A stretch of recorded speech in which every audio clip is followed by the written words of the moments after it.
Hello students, मैं शिव वर्मा आप सभी का स्वागत करता हूं बालाजी स्टडी मोशन चैनल पर। तो कैसे हैं आप सभी? उम्मीद करते हैं कि आप सभी लोग स्वस्थ होंगे और प्रसन्नचित होकर अपने बोर्ड एग्ज़ाम की तैयारी अच्छी तरीके से कर रहे होंगे। तो जो भी विद्यार्थी हमसे जुड़ रहे हैं तो वो वीडियो को जल्दी जल्दी शेयर कर दें, जिससे ज़्यादा से ज़्यादा संख्या में हमसे विद्यार्थी जुड़ सकें। तो आप सभी लोगों को हम क्लास 12 की मैथमेटिक्स विषय के अंतर्गत मैराथन क्लासें प्रोवाइड करा था हर एक चैप्टर की। आज हमारी मैराथन सीरीज में जो क्लास नंबर है वो क्लास नंबर 12 है और यहाँ पर हम डिस्कस करेंगे 3D चैप्टर को। यानी ये आपका 3D चैप्टर का वन शॉट वीडियो होगा। इसमें ऐसा कोई क्वेश्चन नहीं बाकी रहेगा जो आपको हम यहाँ पर नहीं बताने वाले, मतलब हर एक टाइप के क्वेश्चन को बताने वाले हैं, ठीक है। और यहाँ पर जितने भी महत्वपूर्ण प्रश्न होंगे अभी तक की जो भी आपके बोर्ड एग्जाम में पूछे गए हैं या जिनके पूछे जाने की प्रबल संभावना है, वो सारे क्वेश्चनों को मैंने यहाँ पर जो है सिलेक्ट किया हुआ है। तो सभी विद्यार्थी भाई वीडियो को अंत तक देखेंगे, जिससे इस चैप्टर से आने वाला कोई भी क्वेश्चन आपके बोर्ड एग्जाम में छूटे ना। आप तुरंत कर ले जाओगे यदि इस क्लास को अंत तक देखते हो। तो उम्मीद करता हूँ कि सभी विद्यार्थियों को इस क्लास का इंतजार भी था और सभी विद्यार्थी इस वीडियो को अंत तक देखेंगे, ठीक है, जिनके उनको कोई भी प्रकार की समस्या ना रह जाए। तो सभी विद्यार्थी भी वीडियो को लाइक कर दिया करें, क्योंकि आपके लाइक से हमें मोटिवेशन मिलता है और आप लोगों के लिए ऐसे ही क्लासें हम लगातार प्रोवाइड कर रहे हैं, जिससे आपके बोर्ड एग्जाम में कोई भी प्रकार की दिक्कत ना हो। तो चलिए आज हम शुरू करते हैं अपनी क्लास को 3D चैप्टर के साथ। तो 3D चैप्टर में सबसे पहले मैं आपको एक चीज़ बता दूँ, 3D चैप्टर समझने का सबसे बढ़िया तरीका ये है कि आप एक एक सूत्र को पहले जानिए और उस सूत्र पर आधारित क्वेश्चनों को लगाइए। मैंने तो ऐसा ही यहाँ पर किया है। अगर इस क्लास को आप अच्छे तरीके से देखोगे, कॉपी पेन साथ में लेकर बैठोगे, तो बहुत ही अच्छी तरीके से ये चैप्टर आज समझ में आने वाला है, ठीक है ना। कोई प्रकार की दिक्कत होगी नहीं, बस थोड़ा सा आप लोगों को इतना ध्यान देना है कि जो सूत्र बताएंगे वो सूत्र थोड़ा सा दिमाग में रखना है। बाकी आपको सवाल में किसी प्रकार की कोई दिक्कत नहीं होने वाली। तो यहाँ पर हम क्या करेंगे, त्रिविमी चैप्टर को स्टार्ट करने से पहले एक बात बता दी। पिछले मैंने क्लास में जब मैंने आपको सदिश बीजगणित पढ़ाया तो उसमें एक बात बताई थी कि अगर कोई रेखा, मैंने आपको एक बात बताई थी कि अगर कोई रेखा एक्स अक्ष, वाई अक्ष और जेड अक्ष से, ये एक रेखा है ओपी, ठीक, एक ओपी कोई रेखा है, अगर वो एक्स अक्ष के साथ अल्फा कोण बनाती है, कितना कोण बनाती है? अल्फा। और ये रेखा अगर वाई अक्ष के साथ कितना कोण बनाती है? बीटा। और ये ओपी रेखा अगर जेड अक्ष के साथ कितना कोण बनाती है? गामा। ध्यान दीजिएगा, पहला फार्मूला यही है। अगर कोई रेखा जो है वो अक्षों एक्स, वाई और जेड से अल्फा, बीटा और गामा कोण बनाती है, तो उस रेखा की जो दिक् कोसाइन, जिसे हम दिक् कोज्याएं बोलते हैं, उनको हम एल, एम, एन से क्रमशः प्रदर्शित करते हैं। जहां पर जो एल का मान होता है वो भैया कॉस अल्फा के बराबर होता है। जो दूसरी दिक्कोज्या एम होती है उसको हम कॉस बीटा कहते हैं या कॉस बीटा से प्रदर्शित करते हैं। और जो तीसरी दिक्कोज्या होती है एन, इसको हम भैया कॉस गामा से प्रदर्शित करते हैं। जहां अल्फा कामा बीटा कामा गामा, अल्फा बीटा गामा जो होते हैं वो एक्स, वाई और जेड अक्षों से इस रेखा के क्या होते हैं भैया? कोण होते हैं। क्लियर? अच्छा, इसमें एक रिलेशन भी मैंने आप लोगों को बताया था पिछले चैप्टर में। कौन सा रिलेशन बताया था? कि इन दिक्कोज्याओं में एक रिलेशन होता है, मतलब इन दिक्कोज्याओं के जो वर्गों का योगफल होता है, यानी L square plus M square plus N square, वो किसके बराबर होता है? 1 के बराबर होता है। ये दिक्कोज्याओं में संबंध होता है। अभी हम बताएंगे इस संबंध पर आधारित कैसा प्रश्न आपके बोर्ड एग्जाम में बनता है, ठीक है ना। और इस पर आधारित कैसा प्रश्न आपके एग्जाम में बनता है, ठीक। जो प्रश्न पूछा गया उसी प्रश्नों को मैंने यहाँ पर उठा ही लिया है डायरेक्ट, जिससे आपको सूत्र भी पता हो जाए और उस पर आधारित जो है क्वेश्चन भी आपका अच्छे तरीके से समझ में आ जाए। अब यहाँ पर देखिए एक बात और याद रखिएगा, अगर कोई आपको रेखा के द्विघ अनुपात दे दिए जाए, ठीक है, वैसे तो अभी आपको ये भी बताएंगे कि दो बिंदुओं को मिलाने वाली रेखा के द्विघ अनुपात कैसे निकालते हैं, या कोई एक रेखा दे दी जाए उसके द्विघ अनुपात कैसे निकालते हैं। मैंने आपको बताया था कि कोई आपका सदिश दे दिया जाए, इसके सदिश एक्स आई कैप प्लस वाई जे कैप, ठीक, और जेड के कैप। तो इसमें हमने कहा था कि जो एक्स, वाई और जेड होते हैं ये क्या कहलाते हैं? इस स्थित सदिश के द्विघ अनुपात कहलाते हैं। एक्स, वाई, जेड क्या कहलाते हैं? इस स्थित सदिश के द्विघ अनुपात कहलाते हैं। तो अगर आपको किसी रेखा के द्विघ अनुपात दे दिए जाए, ठीक है, आपसे बोल दिया जाए यदि, ध्यान दीजिएगा, यदि रेखा के द्विघ अनुपात, ठीक है ना, यदि रेखा के द्विघ अनुपात आपको क्रमशः ए कामा बी कामा सी दे दिए जाए, ठीक, द्विघानुपात a comma b comma c दे दिए जाएं तो जो दिक् कोज्याएं होती हैं उसका सूत्र होता है L equal to plus minus a upon under root भैया a square plus b square plus c square, और जो दूसरी दिक् कोज्या m का मान निकालते हैं उसका सूत्र होता है plus minus b upon under root a square plus b square plus c square, और जो तीसरी दिक् कोज्या n इक्वल टू आपका होता है प्लस माइनस c अपान में under root a square plus b square plus c square. उम्मीद है कि आप सभी लोगों को इतनी बातें पता रही होंगी, पहले से ही नहीं पता है तो अब जान लीजिए। कॉपी पेन भैया साथ में लेकर बैठिएगा, ज़्यादा चैटिंग करने के चक्कर में मत पड़िए। मैंने देखा है कि मैं आप लोगों को इतना सीरियस पढ़ाता हूँ और आप लोग चैटिंग में भैया बिजी हो जाते हो आते आते। बोर्ड एग्जाम आपके खोपड़ी पर आ चुका है, ठीक है, आपके सर पर आ चुका है और आपको चिंता ही नहीं है, ठीक है ना। तो कभी भी ओवर कॉन्फिडेंस मत रखिए अपने आप को, ठीक है, एकदम सीरियस पढ़ाई कीजिए, इसी में आपका फ़ायदा है। और नहीं मानते हो तो भाई कोई बात ही नहीं, लगे रहो, ठीक। तो जो दिक् कोज्याएं, अगर किसी रेखा के द्विघानुपात आपको a comma b comma c दे दिए जाएं तो उनकी जो दिक् कोज्याएं होती हैं L equal to plus minus a upon under root a square plus b square plus c square, और दूसरी दिक् कोज्या m equal to plus minus b upon under root a square plus b square plus c square, और तीसरी दिक् कोज्या n equal to plus minus c upon under root a square plus b square plus c square. ये फार्मूले बताओ, दिक् cosine और दिक् अनुपात वाली बात समझ में आई या नहीं समझ में आई? समझ में आ गई। चलिए अब इस पर आधारित क्वेश्चन लेते हैं, फिर आपको ये वाला सूत्र बताते हैं, ठीक है। सूत्र को बताने के बाद हम क्वेश्चन जरूर बताएंगे जिससे आपको कोई भी प्रकार की दिक्कत ना हो। ये वाला सूत्र हम रफ कर देंगे, इस पर आधारित अभी क्वेश्चन को सॉल्व करेंगे, तो याद रखिएगा। ओके, चलिए भाई। तो भाई सभी विद्यार्थी भाई वीडियो को कंटिन्यू देखेंगे जिससे आपको एक एक बात अच्छी तरीके से एक्सप्लेन हो जाए। आज की क्लास का हम पहला प्रश्न आप सभी लोगों के समक्ष लेते हैं। बहुत ही इंपॉर्टेंट प्रश्न है भैया, एनसीईआरटी बुक का क्वेश्चन है और एग्जाम में ये पूछा गया है। बोला जा रहा है कि यदि एक रेखा x, y तथा z अक्षों की धनात्मक दिशा के साथ 90 डिग्री, 60 डिग्री और 30 डिग्री का कोण बनाती है, दिक् कोसाइन ज्ञात कीजिए। मैंने अभी आपको बताया कि जब एक रेखा x अक्ष के साथ अल्फा कोण बनाती है, y अक्ष के साथ बीटा कोण बनाती है और z अक्ष के साथ गामा कोण बनाती है तो दिक् कोज्याएं L, M, N क्रमशः निम्नलिखित होती हैं। L equal to cos alpha, M equal to cos beta, N equal to cos gamma. इस प्रश्न में आपसे भैया क्या बोला गया है? इस प्रश्न में यही बोला गया है कि जो आपकी रेखा है, ठीक है, वो x, y और z अक्षों से क्रमशः कोण बनाती है 90 डिग्री। मतलब अल्फा बराबर आपको 90 डिग्री दिया गया है और बीटा बराबर भैया 60 डिग्री दिया गया है और गामा बराबर आपको कितना दिया गया है? 30 डिग्री दिया गया है, ठीक। y अक्ष के साथ जो कोण बनता है वो 30 डिग्री बनता है। पूछा ये जा रहा है कि आप ये बताइए, क्या बताइए? आप ये बताइए कि दिक् कोसाइन क्या होंगी। दिक् कोसाइन को निकालना है तो दिक् कोसाइन L इक्वल टू आपका होता है भैया cos alpha, M equal to आपका होता है कॉस बीटा जब आपको कोण दिया जाए, और N इक्वल टू होता है कॉस गामा। तो यहाँ पर कोण की बात की गई है तो कॉस अल्फा के स्थान पर 90 डिग्री रखेंगे और कॉस 90 डिग्री की वैल्यू कितनी होती है भैया? 0 होती है। कॉस बीटा के स्थान पर 60 डिग्री रखेंगे और कॉस 60 डिग्री की वैल्यू कितनी होती है? आप बताओगे 1/2। फिर गामा, और गामा कोण का मान कितना है? 30 डिग्री। और कॉस 30 डिग्री की अगर बात करें तो वैल्यू होती है √3/2। इस तरीके से जो दिक् कोज्याएं हो जाएंगी वो 0, 1/2, √3/2। ये क्या हो जाती हैं? दिक् कोज्याएं हो जाती हैं ऐसी स्थिति में। बताओ किसी विद्यार्थी को कोई दिक्कत? कोई दिक्कत नहीं, ठीक है। हर एक बात अच्छी तरीके से मैंने एक्सप्लेन कर दी है। अब मैंने अभी एक सूत्र बताया कि अगर किसी रेखा के आपको द्विघानुपात दे दिए जाएं a, b, c तो दिक् कोज्या कैसे निकालते हैं, उस पर आधारित ले लेते हैं आज की क्लास का क्वेश्चन नंबर 2, ठीक है। ये भी प्रश्न आपके बोर्ड एग्जाम में आया है। तो आज की क्लास का क्वेश्चन नंबर 2 कि यदि एक रेखा के द्विघानुपात 2, -1, -2 है तो दिक् कोसाइन ज्ञात कीजिए। दिक् कोसाइन को दिक् कोज्या भी बोलते हैं। तो द्विघानुपात आपको दे दिए गए, a का मान आपको कितना दिया गया?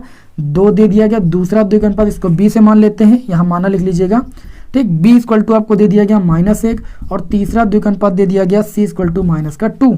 बोला गया कि इसके दिक् कोसाइन ज्ञात कीजिए। तो आपको मैंने अभी सूत्र बताया, दिक् कोसाइन L इक्वल टू सूत्र रहता है a/√a² plus b² plus c²। तो यहाँ पर एक चीज और याद रखिएगा, ठीक है, ये a² plus b² plus c² आप पहले भी निकाल सकते हो, ठीक है। बाद में सबके नीचे में भाग कर दीजिएगा बस, बाकी कोई दिक्कत ही नहीं। तो यहाँ पर देखिए a की वैल्यू कितनी है? 2 अपान में अंडर रूट।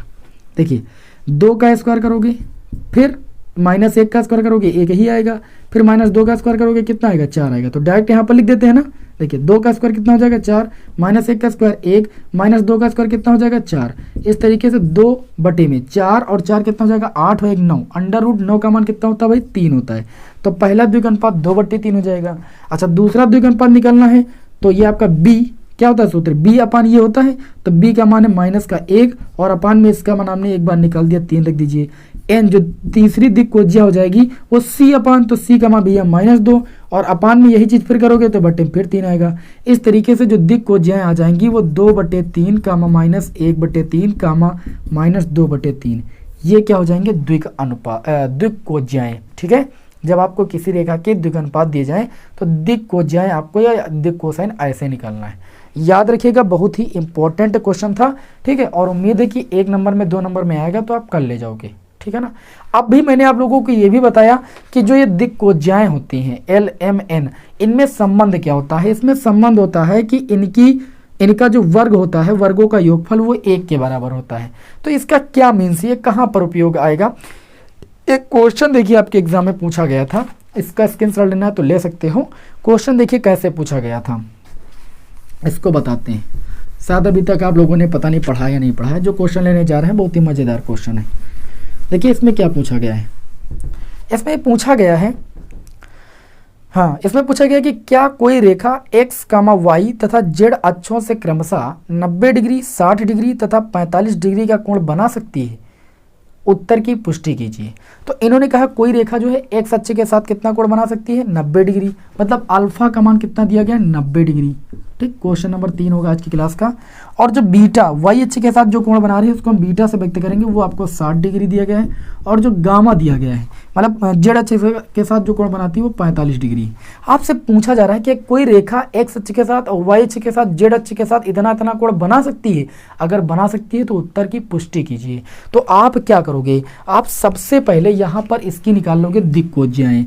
तो L का जब मान निकालोगे तो cos अल्फा सूत्र लगाओगे और cos अल्फा का मान 90 डिग्री, cos अल्फा का cos 90 डिग्री की वैल्यू हो जाएगी 0। इसी प्रकार दूसरी दिक को M का मान निकालोगे तो सूत्र लगाओगे cos बीटा, ये हो जाएगा cos बीटा का मान भैया 60 डिग्री। और cos 60 डिग्री की वैल्यू कितनी होती है, cos 60 डिग्री की वैल्यू 1/2 होती है, 1/2 रख दिया। इसी प्रकार n इक्वल टू सूत्र लगाओगे cos गामा, तो cos गामा की वैल्यू कितनी भैया 45 डिग्री, और cos 45 डिग्री की वैल्यू कितनी होती है 1/√2। अब क्या कोई रेखा जो है x अक्ष के साथ इतना इतना कोण बना सकती है, ये पूछा जा रहा है। इसको इस उत्तर की पुष्टि करने के लिए हम लिखेंगे, चूंकि जो L square plus M square plus N square का मान होता है वो 1 के बराबर होता है। तो यहाँ पर हम क्या करेंगे 9 करके लिखेंगे, L square plus M square plus N square का मान निकालेंगे। अगर इनके दिक कोज्याओं के वर्गों का योगफल 1 आ जाएगा तब तो ये बना सकती हैं XYZ के साथ कोण। अगर 1 नहीं आ रहा तो ये दिक कोज्याओं का मान 1 के बराबर नहीं आ रहा वर्गों का योगफल, तो हम ये कहेंगे कि ये जो कोण बन रहे हैं XYZ अक्षों के साथ ये नहीं हो सकते हैं। ठीक है ना, कोई भी रेखा XYZ अक्षों के साथ ये कोण नहीं बना सकते क्योंकि ये कंडीशन फॉलो ही नहीं हो रही। देखिए भाई L का मान कितना दिया गया है 0, 0 का स्क्वायर कर देंगे। M का मान कितना है 1/2, इसका स्क्वायर कर देंगे। N का मान कितना है 1/√2, इसका स्क्वायर कर देंगे। और हल करने पर 1/4 प्लस 1/2 मिलेगा, जिसका मान आ जाएगा कितना भैया, हल करोगे ऊपर नीचे पहले भैया 2 से गुणा करोगे, हर बराबर हो जाएंगे तो 1 हल ले लोगे 4, 1 और 2 1 कम 2 कितना हो जाएगा 3, 3/4 आया जो कि नॉट इक्वल टू 1, मतलब 1 के बराबर नहीं आया। इनकी दिक कोज्याओं के वर्गों का योगफल 1 के बराबर नहीं आया, जबकि दिक कोज्याओं में संबंध होता है उनके वर्गों का योगफल 1 के बराबर होता है। तो जब आया नहीं तो हम कहेंगे अतः कोई भी रेखा, अतः रेखा x अक्षों के साथ, कोई भी नहीं, अतः रेखा x y व z अक्षों से क्रमशः 90 डिग्री और 60 डिग्री व 45 डिग्री कोण नहीं बना सकती, नहीं बना सकती है। इस प्रश्न में आप सभी यही पूछा गया था। क्या पूछा गया था कि इसमें लिखा है कि कोई रेखा x, y, z अक्षों से क्या इतने कोण बना सकती थी, नहीं बना सकती। इसलिए नहीं बना सकती क्योंकि इनकी दिक कोज्याओं के वर्गों का योगफल 1 के बराबर नहीं। तो समझ गए ना, दिक कोज्याओं में संबंध पर आधारित प्रश्न कैसा आता है, ऐसा प्रश्न आपके एग्जाम में भैया पूछा जाता है। इसको याद रखिएगा, ठीक है, भूलिएगा नहीं। अगला जो है महत्वपूर्ण हमारा सूत्र, अगर आपको दो बिंदु दे दिए जाए, एक बिंदु ए दे दिया जाए, इसको ए नाम दे देते हैं, एक बिंदु आपको बी दे दिया जाए, ए के निर्देशांक x1 कामा y1 कामा z1 हो और बी के निर्देशांक x2 कामा y2 कामा z2 हो, और बोला जाए कि जो ये आपके ये बिंदु हैं ए और बी, इनको मिलाने वाली जो रेखा है उसके द्विग अनुपात निकालिए। तो द्विग अनुपात का सूत्र आप लगाओगे x2 माइनस x1, क्या लगाओगे x2 माइनस x1 कामा y2 माइनस y1 कामा z2 माइनस z1। ये हो जाएंगे दो बिंदुओं को मिलाने वाली रेखा के द्विग अनुपात। कौन कौन से हो जाएंगे, x2 माइनस x1 कामा y2 माइनस y1 कामा z2 माइनस z1, ये हो जाएंगे द्विग अनुपात। अब बात आएगी द्विकोज्याएं, तो मैंने कह दिया था अभी आप लोगों को पहले ही, द्विग अनुपात पता हो तो द्विकोज्या निकालने के लिए द्विग अनुपात बटे में तीनों के वर्गों का योगफल अंडर रूट के अंदर। तो जैसे हमको द्विकोज्याएं निकालना है तो एल का मान निकालेंगे, तो x2 माइनस x1 और बटे में क्या हो जाएगा, अगर ये ए और बी बिंदु है तो ए बी, मतलब दोनों बिंदुओं के बीच की दूरी, क्योंकि नीचे दूरी ही तो होती है। उसके बाद अगर हम बात करें दूसरा जो दिक्कोज्या m का मान हो जाएगा वो द्विग अनुपात, दूसरा वाला द्विग अनुपात बटे में दोनों बिंदुओं के बीच की दूरी। फिर तीसरा वाला द्विग अनुपात निकालना होगा तो तीसरा वाला द्विग अनुपात, अगर दिक्कोज्या निकालना तो तीसरा वाला द्विग अनुपात रखेंगे और बटे में दोनों बिंदुओं के बीच की दूरी से भाग कर देंगे। इस तरीके से हमको दिक्कोज्या पता चल जाएगी ना। थोड़ा सा नीचे कर देते हैं, हो सकता है ब्राइटनेस आपका ज़्यादा हो, ठीक है भैया। हाँ, इतने में ही काम चलाना पड़ेगा, हमारे पास कोई डिजिटल बोर्ड नहीं, लेकिन आपको नॉलेज देने की मैं पूरी कोशिश कर रहा हूँ, अच्छे से अच्छा नॉलेज देने की, ठीक है। और उम्मीद है आप सभी को हर बात हमारी समझ में आ रही होगी, ठीक है ना। चलिए अब इस पर आधारित एक क्वेश्चन ले लेते हैं, जिससे ये सूत्र पर आधारित जैसा भी क्वेश्चन आएगा आप तुरंत सॉल्व कर ले जाओगे, ठीक है ना। इसे रफ कर देते हैं, कोई भी जल्दबाजी नहीं करनी है, हर एक सवाल को, हर एक सूत्र को बहुत ही अच्छी तरीके से समझना है। क्वेश्चन एग्जाम में इससे बाहर नहीं आएगा, ठीक है ना। बस क्लास को अंत तक भैया कीजिए। आज की क्लास का हमारा जो होगा क्वेश्चन नंबर 4, इसमें बोला जा रहा है कि दो बिंदु दिया गया है माइनस, ये क्वेश्चन नंबर 4 होगा, -2, 4, 5, और दूसरा बिंदु दिया गया है -5 दिया गया है, और दूसरा बिंदु दिया गया है 1, 2, 3। आपको दो बिंदु दिया गया और बोला गया कि दो बिंदुओं -2, 4, -5 और 1, 2, 3 को मिलाने वाली रेखा के दिक् कोसाइन ज्ञात कीजिए। तो मैंने आप लोगों को अच्छी तरीके से बताया है कि अगर इस बिंदु को हम P नाम दे दें, इसको Q नाम दे दें, तो सबसे पहले हमको PQ निकालना है। और दो बिंदुओं के बीच की दूरी का फार्मूला ऐसा कोई विद्यार्थी नहीं जो जानता नहीं, अगर नहीं जानता है फार्मूला तो मैं लिखे दे रहा हूँ, x2 माइनस x1 का whole square plus y2 minus y1 का होल स्क्वायर और प्लस z2 माइनस z1 का होल स्क्वायर, ये होता है। तो ये इस तरीके से इन दो बिंदुओं के बीच की दूरी पहले हम निकाल लेंगे, क्योंकि जब हम दिक् कोज्याएं निकालते हैं तो द्विग अनुपात के बटे में इस दूरी से भाग करते हैं। अभी सूत्र बताया, तो x2 देखिए ये होता है x1, ये y1, ये z1, और ये होता है x2, ये होता है y2, ये होता है z2। तो z2 minus x2 minus x1, मतलब एक से हमको माइनस करना है x1 को, तो ये पहले से -2 है और ये माइनस सूत्र वाला, ये प्लस हो जाएगा।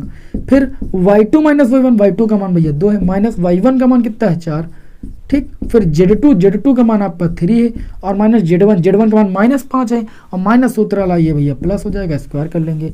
इस तरीके से PQ का मान निकल आएगा। देखिए कितना निकल के आएगा, 2 1 3 3 का स्क्वायर 9 और 2 से 4 जाएगा, -2 का स्क्वायर 4 और 3 5 3 8 8 का स्क्वायर 64, 64 4 68, 68 में हमको 9 जोड़ना है, ठीक है ना। तो आप जोड़ लीजिए भैया, 4 4 8 और 8 8 16 17 हो जाएगा, ये 77 आ जाएगा आपका। कितना आ जाएगा 77, अंडर रूट 77 आपका आ जाएगा। अब आपको क्या निकालना, दिक् कोसाइन निकालना है। तो आप लिखोगे तब दिक् कोसाइन L बराबर क्या होता है, द्विग अनुपात, ठीक है। क्या होता है द्विग अनुपात, द्विग अनुपात कैसे निकालते हैं, दो बिंदुओं के बीच द्विग अनुपात निकालते हैं x2 माइनस x1 से, और बटे में क्या होता है आपका दोनों बिंदुओं के बीच की दूरी। m बराबर क्या होता है y2 माइनस y1 बटे में दोनों बिंदुओं के बीच की दूरी। n बराबर क्या होता है z2 माइनस z1 और बटे में PQ, दोनों के बिंदुओं के बीच की दूरी। सूत्र नहीं दिखाई दे रहा है, मैं दिखाता हूँ। ओके, दिखाई पड़ा कि नहीं दिखाई पड़ा, अब दिखाई पड़ा, ठीक है ना। क्या करें भाई, कैमरे को बढ़ाना पड़ता है ना आपको दिखाने के लिए। L बराबर x2 की वैल्यू है आपकी 1 माइनस x1 की वैल्यू है आपकी कितनी -2। जब आप x2 माइनस x1 निकालोगे तो बन जाएगा 3, क्योंकि x2 के अर्थ नंबर 1 और माइनस माइनस प्लस हो जाएगा, तो ये 3 बन जाएगा आपका, 2 1 1 2 3, और बटे में पी क्यू का मान आ चुका है √77। इसी प्रकार m का मान निकालेंगे y2 माइनस y1, तो y2 माइनस y1 का मान निकालेंगे, 2 से 4 को घटाएंगे -2, और बटे में पी क्यू का मान अंडर आ चुका है 77। इसी प्रकार n का मान निकालेंगे, तो Z2 माइनस Z1 मतलब 3 से -5 को घटाएंगे प्लस हो जाएगा, यानी 8 बटे में पी क्यू का मान रखेंगे, कितना हो जाएगा √77। इस तरीके से हमको दिक् कोसाइन पता चल जाएंगे। यदि किसी रेखा के 2 बिंदु के निर्देशांक हमें दिए जाएं और हमें उस रेखा के क्या निकालना हो, दिक् कोसाइन निकालना हो, तो ऐसा सिंपल ऐसे निकालना है। ठीक है, बताइए किसी को कोई समस्या? कोई समस्या? किसी भी प्रकार की कोई भी समस्या नहीं होनी चाहिए, ऐसी मैं उम्मीद रखता हूँ। तो चलिए आप सभी लोग इतना स्क्रीनशॉट पहले लीजिए, फिर हम बढ़ते हैं आगे के फार्मूले और आगे के क्वेश्चनों पर। ठीक है ना, जल्दी से स्क्रीनशॉट इसका लीजिए आप। तो चलिए भाई, आप लोगों ने स्क्रीनशॉट ले लिया होगा। अब आप लोगों को आगे के महत्वपूर्ण 2 सूत्र आप लोगों को और बताकर उस पर आधारित एक बहुत ही महत्वपूर्ण प्रश्न आपके एग्जाम में आता है, उसको भी डिस्कस कर देते हैं, फिर जो है आगे बढ़ते हैं ना। एक एक क्वेश्चन के टाइप को हम डिस्कस कर देंगे, मैंने आज बता दिया है, बस इस क्लास को पूरा कर लीजिए। बोर्ड एग्जाम में इससे बाहर कोई भी प्रश्न नहीं आने वाला भाई। चलिए भाई, अगर आपको 2 रेखाओं के दिक् कोसाइन दे दिए जाएं या दिक् अनुपात दे दिए जाएं, तो कंडीशन क्या होगी कि दोनों रेखाएं परस्पर लंबवत हैं, दोनों रेखाएं परस्पर समांतर हैं। ये स्थिति जान लीजिए, क्योंकि इस पर आधारित एक सवाल आपके बोर्ड एग्जाम में आता है संरेख वाला, उस क्वेश्चन को लेकर भी यहाँ पर हम बता देते हैं। तो देखिए आप क्या लिखोगे, सूत्र आपका बहुत ही इंपॉर्टेंट लिखोगे, यदि 2 रेखाओं की, ध्यान दीजिएगा, यदि 2 रेखाओं की दिक् कोज्याएं, क्या लिखोगे, दिक् कोज्याएं क्रमशः क्या क्या हो भाई, इधर लिखता हूँ L1, ठीक, L1 M1 N1 व L2 M2 और N2 हों, तो रेखाएं परस्पर लंबवत कब होंगी? ध्यान से ध्यान दीजिएगा, है ना, ध्यान से इधर ही देखिएगा। रेखाएं परस्पर क्या होंगी भाई? लंबवत होंगी। रेखाएं परस्पर लंबवत होंगी, इसकी कंडीशन क्या होती है? जब 2 रेखाओं की दिक् कोज्याएं आपको दे दी जाए और बोला जाए रेखाएं लंबवत हैं कि नहीं, तो लंबवत होने की कंडीशन होती है L1 L2 plus M1 M2 plus N1 N2 बराबर 0। अगर इनकी दिक् कोज्याओं का जो गुणनफल का बीजगणितीय योग है, यदि वो 0 के बराबर आ जाएगा, तो हम कहेंगे कि जो रेखाएं हैं ये दोनों रेखाएं परस्पर क्या होंगी? लंबवत होंगी। और अगर आपको दिक् कोज्याएं दी जाए और बोला जाए कि रेखाएं समांतर कब होंगी, रेखाएं परस्पर समांतर कब होंगी, इस कंडीशन को भी नोट कर लीजिए, बहुत ही इंपॉर्टेंट आपकी कंडीशन है। 2 रेखाएं परस्पर समांतर होंगी, कब होंगी? अगर उनकी दिक् कोज्याएं दी जाएं, वे रेखाएं समांतर कब होंगी? तो आपको सूत्र लगाना है कि यदि L1 बटे L2 बराबर M1 बटे M2 बराबर N1 बटे N2 हो जाता है, तो हम कहेंगे कि जो रेखाएं हैं वो भैया परस्पर समांतर हैं। क्लियर है? अगर 2 रेखाओं की दिक् कोज्याएं आपको दे दी जाएं और बोला जाए कि 2 रेखाएं परस्पर लंबवत कब होंगी, तो कंडीशन लगाना है आपको L1 L2 plus M1 M2 plus N1 N2 बराबर 0, और 2 रेखाएं वो परस्पर समांतर कब होंगी? जब L1 बटे L2 बराबर M1 बटे M2 बराबर N1 बटे N2। ये तो दिक् कोज्याएं हो गया। अब इसी तरीके से आपसे क्वेश्चन बोला जाता है, एक थोड़ा सा और याद रखिएगा, यदि 2 रेखाओं की दिक् कोज्याएं ना दी जाए बल्कि क्या दे दी जाए? दिक् अनुपात दे दिए जाए, तो आप लिखोगे यदि 2 रेखाओं के, अगला सूत्र लिख लीजिएगा, यदि 2 रेखाओं के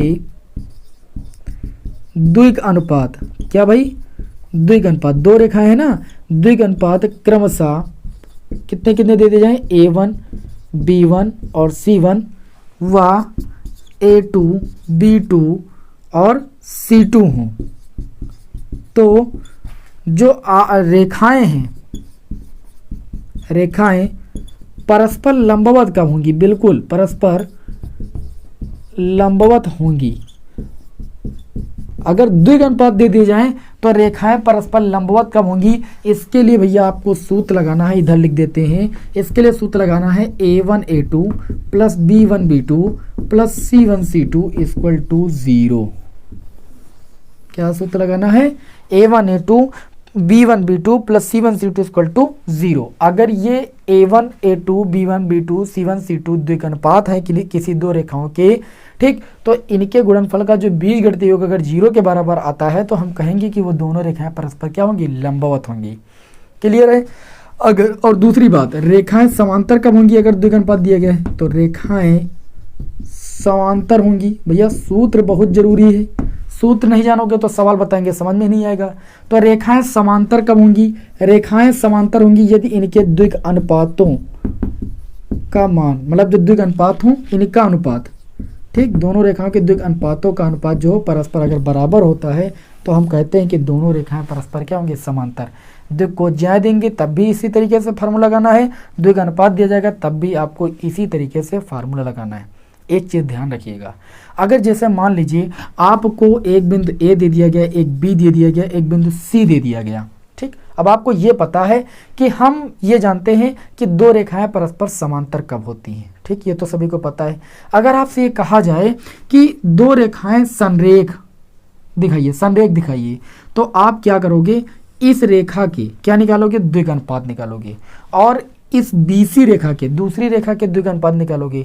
अगर दोनों द्विग अनुपातों में उनके अनुपातों का मान परस्पर आपस में बराबर हो जाता है, यानी ये कंडीशन आ जाती है, तो रेखाएं समांतर तो हो जाएंगी। लेकिन अगर संरेख के लिए बोला जाएगा तो दोनों रेखाओं में एक बिंदु उभयनिष्ठ मिलना चाहिए। जैसे यहाँ पर एक रेखा ए बी हो जाएगी और एक रेखा बी सी हो जाएगी, तो इनके द्विग अनुपातों की अगर ये कंडीशन निकल के आ जाती है तो आप कहोगे ये रेखाएं परस्पर समांतर तो है ही है और दोनों में एक बिंदु उभयनिष्ठ होने के कारण ये संरेख, संरेख का मतलब एक ही रेखा में, समझ रहे हो कि नहीं समझ रहे हो। तो ए बी और BC का अगर द्विग अनुपातों का अनुपात परस्पर आपस में बराबर हो गया तो ये रेखाएं परस्पर समांतर तो होंगी ही, साथ ही में क्या होंगी, संरेख भी होंगी। क्लियर है कि नहीं क्लियर। एक क्वेश्चन लेते हैं, हो सकता है आधी बात अभी समझ में आई हो तो अभी पूरी बात समझ में आ जाएगी। देखिए क्वेश्चन इस पर आधारित आपके एग्जाम में कैसा आता है। तो आज की क्लास का ये क्वेश्चन नंबर कौन सा होगा, क्वेश्चन नंबर 5 होगा। भैया स्क्रीन क्या हो रहा है, क्वेश्चन नंबर 5 देखते हैं, ठीक है। आज की क्लास का हमारा होगा क्वेश्चन नंबर 5, इस पर आधारित, ठीक है, जिससे ये भी बात आपको अच्छी तरीके से क्लियर हो जाए। क्वेश्चन नंबर 5 ये है, कहाँ चला गया भाई क्वेश्चन नंबर 5। क्वेश्चन नंबर 5 आपका ये है कि दर्शाइए कि बिंदु, बिंदु दिया गया, दर्शाइए कि बिंदु 2,3 -4 और बिंदु बी दे दिया गया, एक बिंदु बी दे दिया गया जिसके निर्देशांक 1, -2, 3 और एक बिंदु सी दे दिया गया और सी के निर्देशांक 3, 8, -11 और बोला जा रहा है कि ये तीनों बिंदु संरेख हैं। मैंने अभी आपको यही बात एक्सप्लेन की है अच्छी तरीके से कि अगर हम क्या निकालें, यदि हम ए बी रेखा के द्विग अनुपात निकालें तो लिखेंगे ए बी रेखा के द्विग अनुपात, ठीक, द्विग अनुपात ए बी रेखा के, मतलब एक रेखा के द्विग अनुपात निकालें, फिर जो दूसरी रेखा बी सी बनेगी उसके द्विग अनुपात निकालेंगे, तथा बी सी रेखा के क्या निकालेंगे, द्विग अनुपात। तो ए बी रेखा के द्विग अनुपात निकालने के लिए हम क्या करते हैं, x2 - x1 करते हैं कि नहीं करते हैं। तो 1 से 2 घटाएंगे भैया -1 आ जाएगा, फिर -2 से -3 घटाएंगे -5 हो जाएगा, और 3 से 4 को घटाएंगे 3 + 4 हो जाएगा यानी 7 हो जाएगा। तो पहली रेखा के द्विग अनुपात आ जाएंगे -1, -5, 7। इसी तरीके से दूसरी रेखा के द्विग अनुपात निकालेंगे तो देखिए अब क्या करेंगे, 3 से x2 - x1 BC रेखा के द्विग अनुपात निकाले ना, तो x2 - x1 3 से घटाएंगे 2 आ जाएगा, और 8 से 2 को घटाएंगे तो 8 से 2 को घटाएंगे 2 पहले से माइनस क्या प्लस हो जाएगा, ये 10 हो जाएगा, और -11 से -3 को घटाएंगे -11 -3 -14। इस तरीके से जो BC रेखा दूसरी रेखा उसके द्विग अनुपात आ जाएंगे 2, 10, -14। ठीक, तो हम देख रहे हैं, तब हम ये चीज देख रहे हैं कि जो a1/2 ये क्या हो जाएगा, a1 ये B1 ये C1 ये पहली रेखा के द्विघात अनुपात, ये A2 B2 और C2 हो जाएंगे। तो मैं देख रहा हूँ कि -1/2 कर रहा हूँ, B1/B2 कर रहा हूँ -5/10 कर रहा हूँ, और C1/C2 कर रहा हूँ 7/-14। तो ये परस्पर आपस में बराबर आ रहा है। आप कहोगे कैसे? यहाँ पर देखिए -1/2, इसको काटोगे 5 कम 5 5 दूनी -1/2, यहाँ पर भी आ जाएगा, इसको काटोगे 7 कम 7 दूनी 14, मतलब -1/2 यहाँ पर। मतलब ये कंडीशन तो लिखोगे चूंकि A1/A2 बराबर B1/B2 बराबर C1/C2 है, इस वजह से जो ये दोनों रेखाएं हैं AB व BC, हमने कहा ना जब ये कंडीशन आ जाएगी तो रेखाएं परस्पर क्या होंगी? समांतर होंगी। तो लिखोगे चूंकि A1/A2 बराबर B1/B2 बराबर C1/C2, इसलिए AB व BC क्या होंगी? समांतर होंगी, समांतर होंगी। लेकिन प्रश्न में ये बोला जा रहा है कि आप संरेख सिद्ध कीजिए कि ये संरेख हैं। तो मैंने क्या कहा? संरेख होने के लिए जो रेखाएं समांतर होनी चाहिए उसमें एक बिंदु उभयनिष्ठ होना चाहिए। तो आप नई लाइन से लिखोगे। मैं थोड़ा सा रब कर दूं भाई, थोड़ा सा रब करूंगा बिल्कुल, बाकी भी आप स्क्रीनशॉट ले लीजिएगा। तो लिखना है चूंकि AB व BC में एक बिंदु उभयनिष्ठ है। क्या है? एक बिंदु B उभयनिष्ठ है, उभयनिष्ठ है मतलब AB फिर B से ही शुरू हो रही रेखा, तो B बिंदु उभयनिष्ठ है। इसलिए क्या लिखोगे? इसलिए AB व BC क्या है? संरेखी हैं या संरेख हैं। और यही चीज आपको प्रश्न में क्या करनी थी भैया? आपको पूछा जा रहा था कि आप ये बताइए, इसमें क्या दर्शाइए कि बिंदु ये संरेखी है, ये बिंदु संरेखी है, तभी ये कंडीशन आ गई। ओके, तो उम्मीद है कि आपको ये बातें समझ में आ गई होंगी। अब चलिए इसका स्क्रीनशॉट लीजिए, फिर आगे के सूत्रों और क्वेश्चनों पर हम बढ़ते हैं। ओके, चलिए भाई जल्दी से स्क्रीनशॉट लीजिए इसका। तो चलिए भाई अब हम बढ़ते हैं आगे के क्वेश्चनों की ओर, है ना। बढ़िया स्लोली अच्छी तरीके से हर एक चीज़ को समझते हुए यहाँ पर हम चलेंगे, है ना, और कोई भी चीज़ नहीं छोड़ेंगे, हर एक चीज़ को अच्छी तरीके से एक्सप्लेन करेंगे। और उम्मीद करता हूँ कि आप सभी लोगों को ये क्लास बहुत ज़्यादा पसंद आएगी, क्योंकि बहुत सारे विद्यार्थी जो 3D में परेशान हैं। और देखना आज की इस क्लास को देखने के बाद कितना ज़्यादा आप लोगों को आनंद की अनुभूति होगी, आपको कोई भी प्रकार की दिक्कत ही नहीं होगी। देखिए भाई, अब आगे हम एक महत्वपूर्ण सूत्र आपके समक्ष लिखते हैं, इसको ध्यान से देखिएगा। एक आपको दिया गया बिंदु हो, ठीक है, दिए गए बिंदु ए से जाने वाली और सदिश बी के वेक्टर बी के समांतर रेखा का अगर हमें समीकरण निकालना हो, ध्यान से देखिएगा। आप लिखोगे दिए गए, ध्यान से देखिएगा, दिए गए बिंदु, एक बिंदु दिया जाए, दिए गए बिंदु ए से जाने वाली, ए से जाने वाली, ध्यान से समझिएगा भैया, बहुत ही इंपॉर्टेंट सूत्र है। दिए गए बिंदु ए से जाने वाली, है ना, और तथा दिए गए सदिश, दिए गए बिंदु ए से जाने वाली तथा दिए गए सदिश, दिए गए सदिश आपको एक दे दी जाए वेक्टर बी के समांतर रेखा का समीकरण अगर आपको निकालने के लिए बोल दिया जाए, समांतर रेखा का समीकरण निकालने के लिए आपको बोल दिया जाए, समीकरण, ठीक है। तो रेखा का जो समीकरण हो जाएगा वो वेक्टर r इक्वल टू आपका क्या हो जाएगा? वेक्टर a प्लस का लैम्डा वेक्टर b, ठीक। जहां पर जो वेक्टर a हो जाएगा, जो बिंदु दिया जाएगा उसका स्थित सदिश हो जाएगा, ठीक। और वेक्टर b तो आपको जो सदिश दिया जाएगा वो रख दीजिएगा बस। अब इसी को कार्तीय रूप में कैसे व्यक्त करना है वो भी मैं आपको यहीं पर बता दूंगा, ठीक है। किसी आपको एक बिंदु दे दिया जाए और आपको एक स्थित सदिश दे दिया जाए और इसके समांतर आपसे बोल दिया जाए कि समांतर आप रेखा का समीकरण निकालिए, तब तो आप इसमें मान रख दोगे, निकाल लोगे। लेकिन इसी को अगर कार्तीय रूप में बोल दिया जाए तो उसका फार्मूला नहीं रटना है, आपको भी बताएंगे कि इसका ये तो इसका सदिश समीकरण हो गया, ठीक। अगर कार्तीय समीकरण निकालना तो कैसे निकालना है, एक क्वेश्चन लेकर आपको समझाते हैं, पूरी बात समझ में आ जाने वाली है, ठीक है ना। मैंने कहा कि फार्मूले के साथ ही क्वेश्चन को लेकर चलेंगे और क्वेश्चन जितने भी उठाएंगे सारे मोस्ट इंपॉर्टेंट होंगे। तो आज की क्लास का होगा हमारा क्वेश्चन नंबर भैया 6। हालांकि आप चाहो तो इसका वो फार्मूला लिख सकते हो, ये सदिश समीकरण हो गया, ठीक। आपको लिखना है तो लिख सकते हो, बाकी आपको हम ये भी बताएंगे कि कैसे जो है लाना है सदिश से कार्तीय समीकरण में। तो ये सदिश समीकरण है, अगली हेडिंग आप लगा सकते हो कार्तीय समीकरण। मैं लिखे दे रहा हूँ लेकिन रटिएगा नहीं, क्योंकि रटने वाला ये काम आएगा नहीं। बस इसको याद रखिएगा कि अगर एक बिंदु दे दिया गया और दिए गया सदिश आपको वेक्टर बी है तो इसके समांतर रेखा का समीकरण vector are equal to vector A plus lambda vector B हो जाएगा। यह सदिश समीकरण हो जाएगा। कार्तीय समीकरण की अगर बात करें तो कार्तीय समीकरण हो जाएगा x माइनस x1 और बटे में आपका a हो जाएगा बराबर y माइनस का y1 और बटे में आपका b हो जाएगा बराबर z माइनस z1 और बटे में c हो जाएगा। वो ये आपका हो जाएगा क्या भाई, कार्तीय समीकरण। अगर एक क्वेश्चन लेते हैं और आप लोगों को ये भी बता देते हैं कि कैसे ये क्वेश्चन आपको सॉल्व करना है। आज की क्लास का क्वेश्चन नंबर 6 लेते हैं। इसमें बोला गया है कि बिंदु 5,2,-4 से जाने वाली और सदिश दे दिया गया 3i cap plus 2j cap minus 8k cap के समांतर रेखा का सदिश एवं कार्तीय समीकरणों को ज्ञात कीजिए। देखिए इस प्रश्न में सदिश समीकरण भी पूछ लिया गया और कार्तीय समीकरण भी पूछ लिया गया। ठीक है, बहुत ही अच्छे तरीके से आपको यहाँ पर एक्सप्लेन करेंगे। आपको जो बिंदु दिया गया है इसको आप ए नाम दे देना, क्योंकि सूत्र में हमारा क्या था, दिया गया बिंदु ए। अब इस बिंदु के निर्देशांक क्या दिए गए हैं, 5,2,-4 और जो स्थित सदिश दिया गया उसको हमने वेक्टर बी से लिखा था। वो कितना दिया गया आपको, 3i कैप और क्या दिया गया है प्लस का 2j कैप और उसके बाद माइनस का 8k कैप। ये आपको स्थित सदिश दिया गया।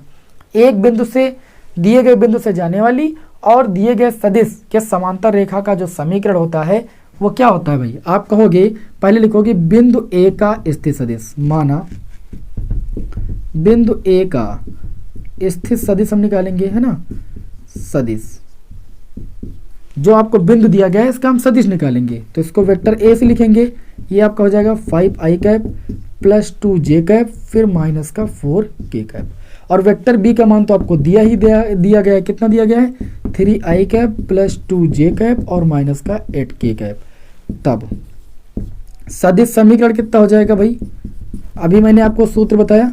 सदिश समीकरण कुछ नहीं करना है, लिख देना है vector are equal to vector A plus का लैम्डा वेक्टर बी शांति से। ठीक है, इसी सूत्र में केवल वैल्यू रख देना है बस, बाकी कुछ नहीं करना है। तो ये आपका हो जाएगा vector are equal to vector A का मान आया है 5i cap plus 2j cap minus 4k cap plus lambda लिखेंगे। फिर वेक्टर बी का मान आपको दिया गया है 3i कैप प्लस का 2j कैप फिर माइनस का 8k कैप। ठीक है ना। अब ये जो समीकरण आपको मिल गई वो आपको क्या मिल गई, एक बिंदु से जाने वाली और किसी स्थित सदिश दिए गए स्थित सदिश के समांतर रेखा का ये समीकरण हो जाएगा। कौन सा समीकरण हो जाएगा, सदिश समीकरण। अब अगर हमें कार्तीय समीकरण निकालना है तो कार्तीय समीकरण के लिए क्या करना है कि जो ये आपका यहाँ पर जो वेक्टर आर दिया गया है इसके बिंदु मान लेना है। ठीक है, कोई स्थित सदिश मान लेना, x, y, z ये कोई बिंदु मान लेना है। फिर इसको हम कार्तीय समीकरण में भी व्यक्त कर देंगे।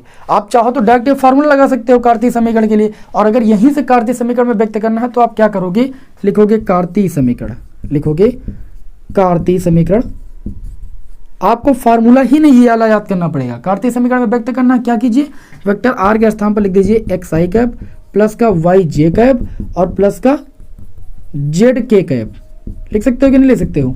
उसके बाद यहाँ पर देखिए ये हो जाएगा 5i कैप और प्लस का 2j कैप, इसको ऐसे नोट कीजिए आप, 2j कैप माइनस का 4k कैप और इधर देखिए गुणा कर लीजिए तो हो जाएगा 3 लैम्डा i कैप और 2 लैम्डा j कैप और उस पर लैम्डा का गुणा इससे हो जाएगा 8 लैम्डा k कैप। अब आप क्या कीजिए, i वाले पास पास कर लीजिए, j वाले पास पास कर लीजिए, k वाले पास पास कर लीजिए। ठीक है, अभी ऑटोमेटिक आपका कार्तीय समीकरण में हो जाएगा। तो ये हो जाएगा xi कैप प्लस का yj कैप और प्लस का भैया zk कैप। देखिए i कैप जब आप कॉमन लोगे तो ब्रैकेट में बचेगा 5 प्लस का 3 लैम्डा और ये i कैप हो जाएगा। इसमें और इसमें j कैप कॉमन लोगे तो प्लस ये बचेगा 2 प्लस का 2 लैम्डा और इनटू में हो जाएगा j कैप। फिर इसमें और इसमें आप जब कॉमन लोगे कितना, k कैप, तो बचेगा माइनस का 4 माइनस का 8 लैम्डा और इनटू में बच जाएगा k कैप। अब फिर क्या करोगे भैया, i j k की तुलना कर लोगे। ठीक, तो तुलना करने पर लिखोगे, तुलना करने पर। ठीक, सदिश समीकरण से भी मैं बता रहा हूँ कि कार्तीय समीकरण में कैसे व्यक्त किया जाता है। ठीक है, बस वही काम कर रहा हूँ।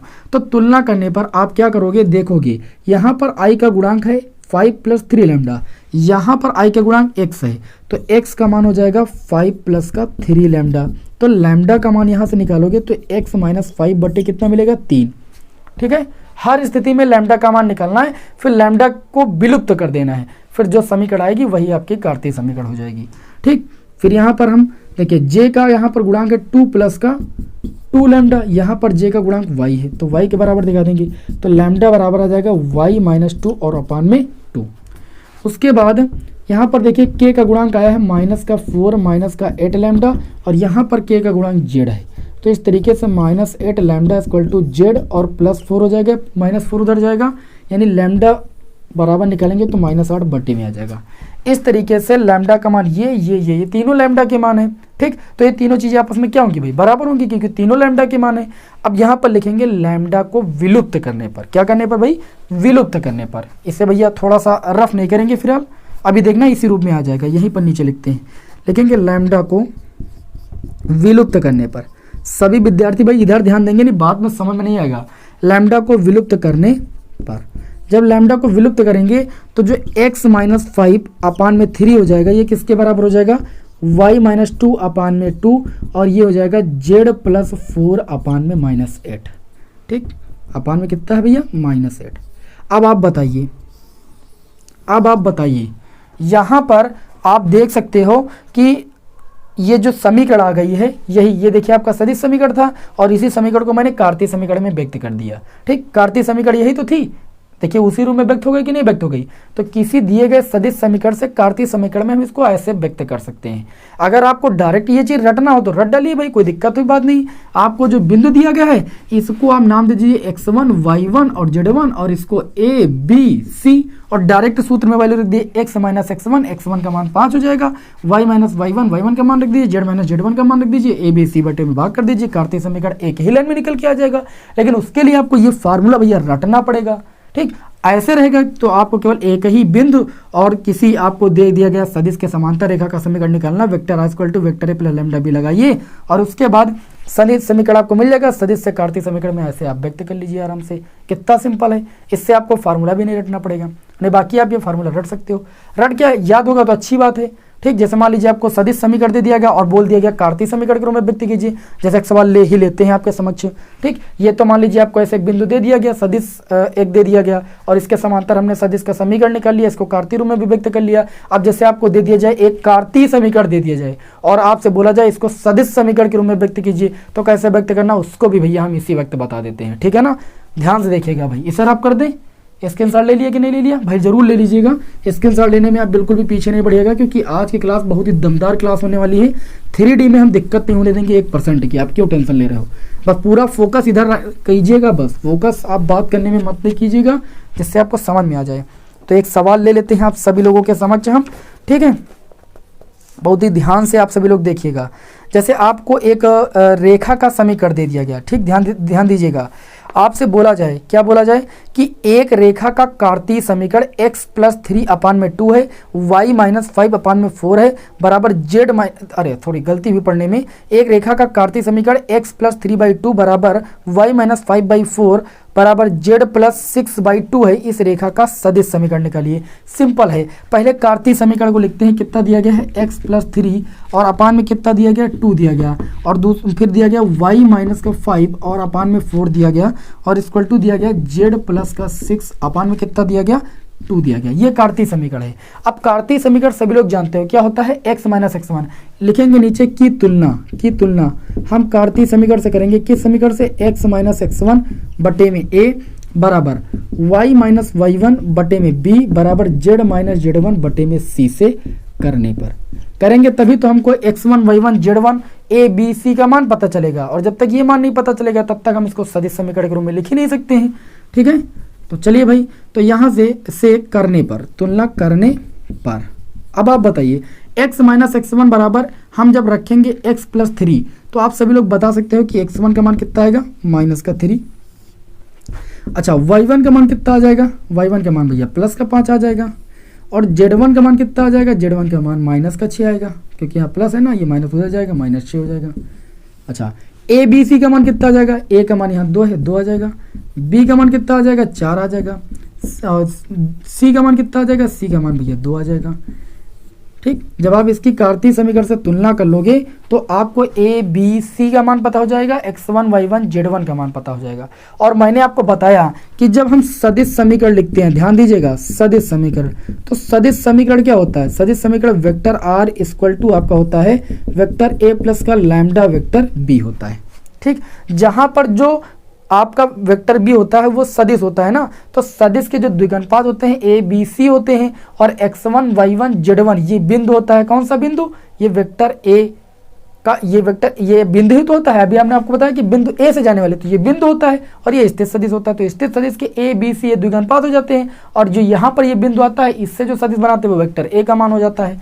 तो जो बिंदु दिया गया इसका स्थित सदिश बना के लिख दीजिए बस। देखिए वेक्टर ए, यहाँ पर बिंदु दिया गया -3 5 और -6, तो ये हो जाएगा -5i कैप, सॉरी यहाँ पर 3 है, -3i कैप और प्लस का 5j कैप और माइनस का 6k कैप। इस तरीके से ये आपको वेक्टर ए मिल गया।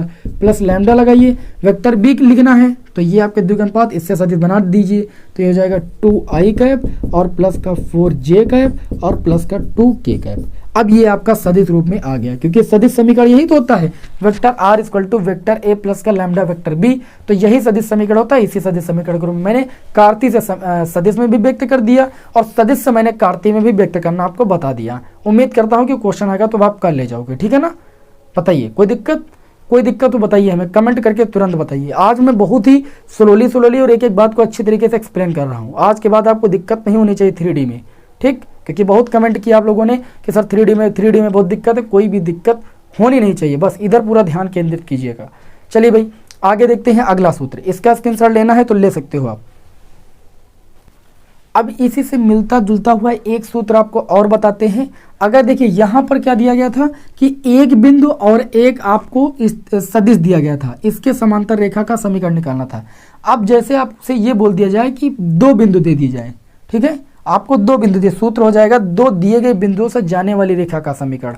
अभी तक एक बिंदु दिया होता था और एक आपको सदिश दिया जाता था, इसके समांतर रेखा का समीकरण निकालना होता था, तो सूत्र लगाते थे vector are equal to vector A plus lambda vector B. अब आपको 2 बिंदु दे दिए जाएं तो उसका स्थित सदिश समीकरण और कार्तीय समीकरण क्या हो जाएगा और कैसे निकालेंगे, एक क्वेश्चन लेकर आपको डिस्कस कर देते हैं, ठीक है। तो इस तरीके से ये टाइप भी आपको अच्छे तरीके से आ जाने वाला है। तो चलिए भाई अगला सूत्र आप सभी लोग नोट कीजिएगा, ठीक। जो भी मैं आपको बता रहा हूँ हर टाइप के क्वेश्चन बता रहा हूँ कि कोई चीज़ रह ना जाए। 1 शॉट का मतलब क्या है, पढ़ना सारी चीज़ें हैं, ठीक है, बस शॉर्ट में पढ़ना है, सवाल कोई भी छूटना नहीं चाहिए ना हमारा। तो अगला देखिए आप सभी लोग पहले सूत्र लिख दीजिए। 2 दिए गए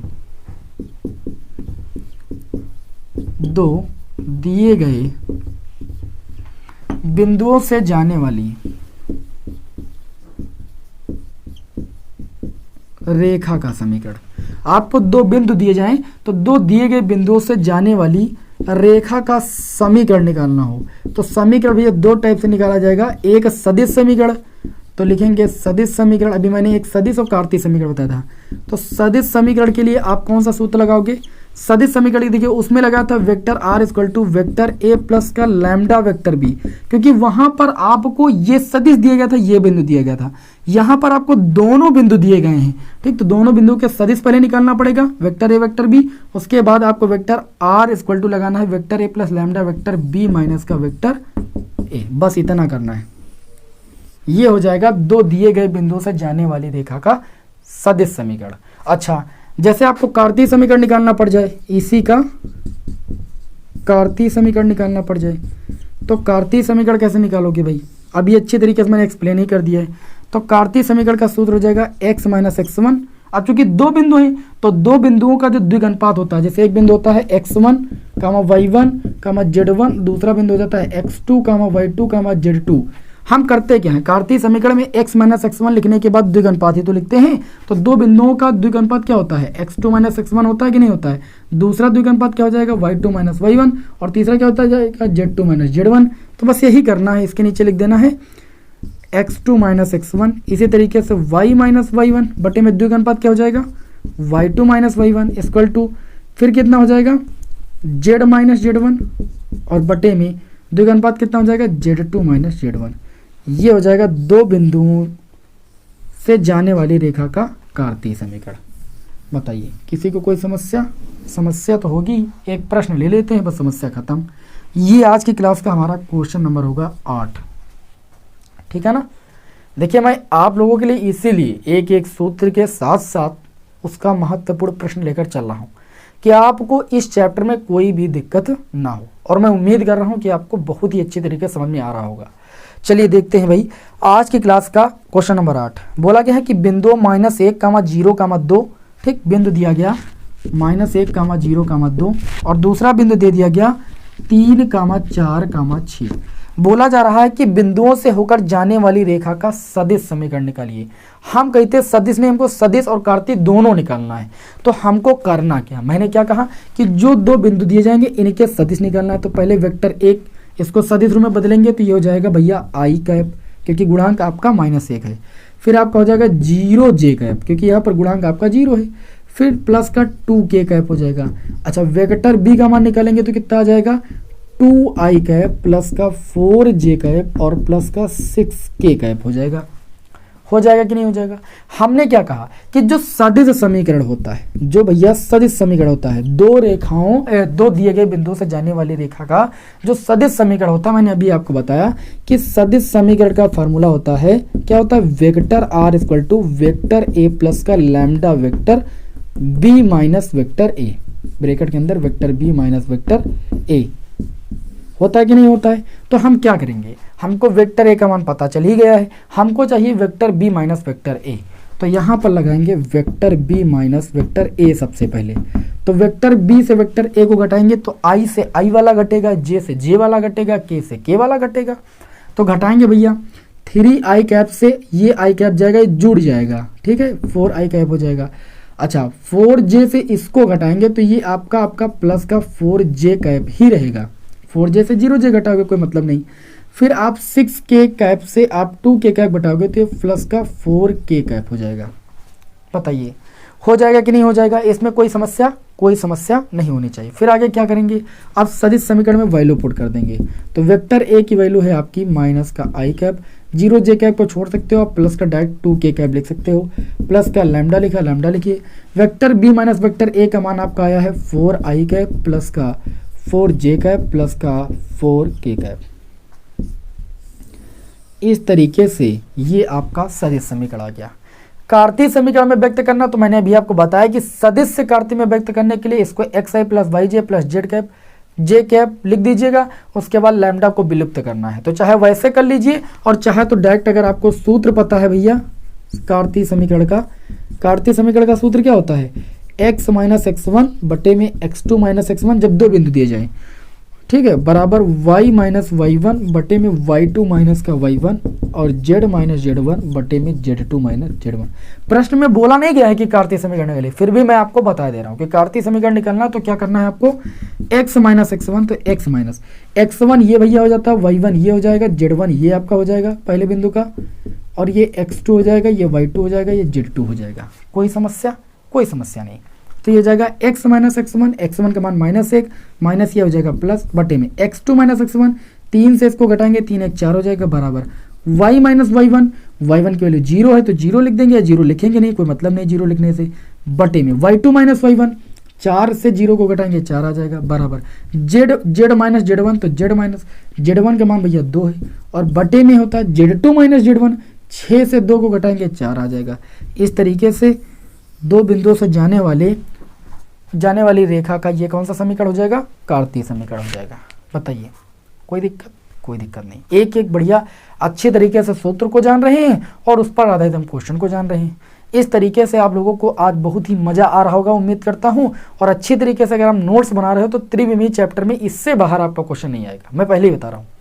तो सभी विद्यार्थी भी बातों में मस्त ना हो, बिल्कुल भी इधर ही ध्यान केंद्रित कीजिएगा। चैप्टर इसीलिए टफ हो जाता है जब आप इधर ध्यान नहीं देते हो, क्योंकि आप देख रहे हो डायरेक्ट सूत्र, उस पर आधारित क्वेश्चन ही आपको कराए जा रहे हैं।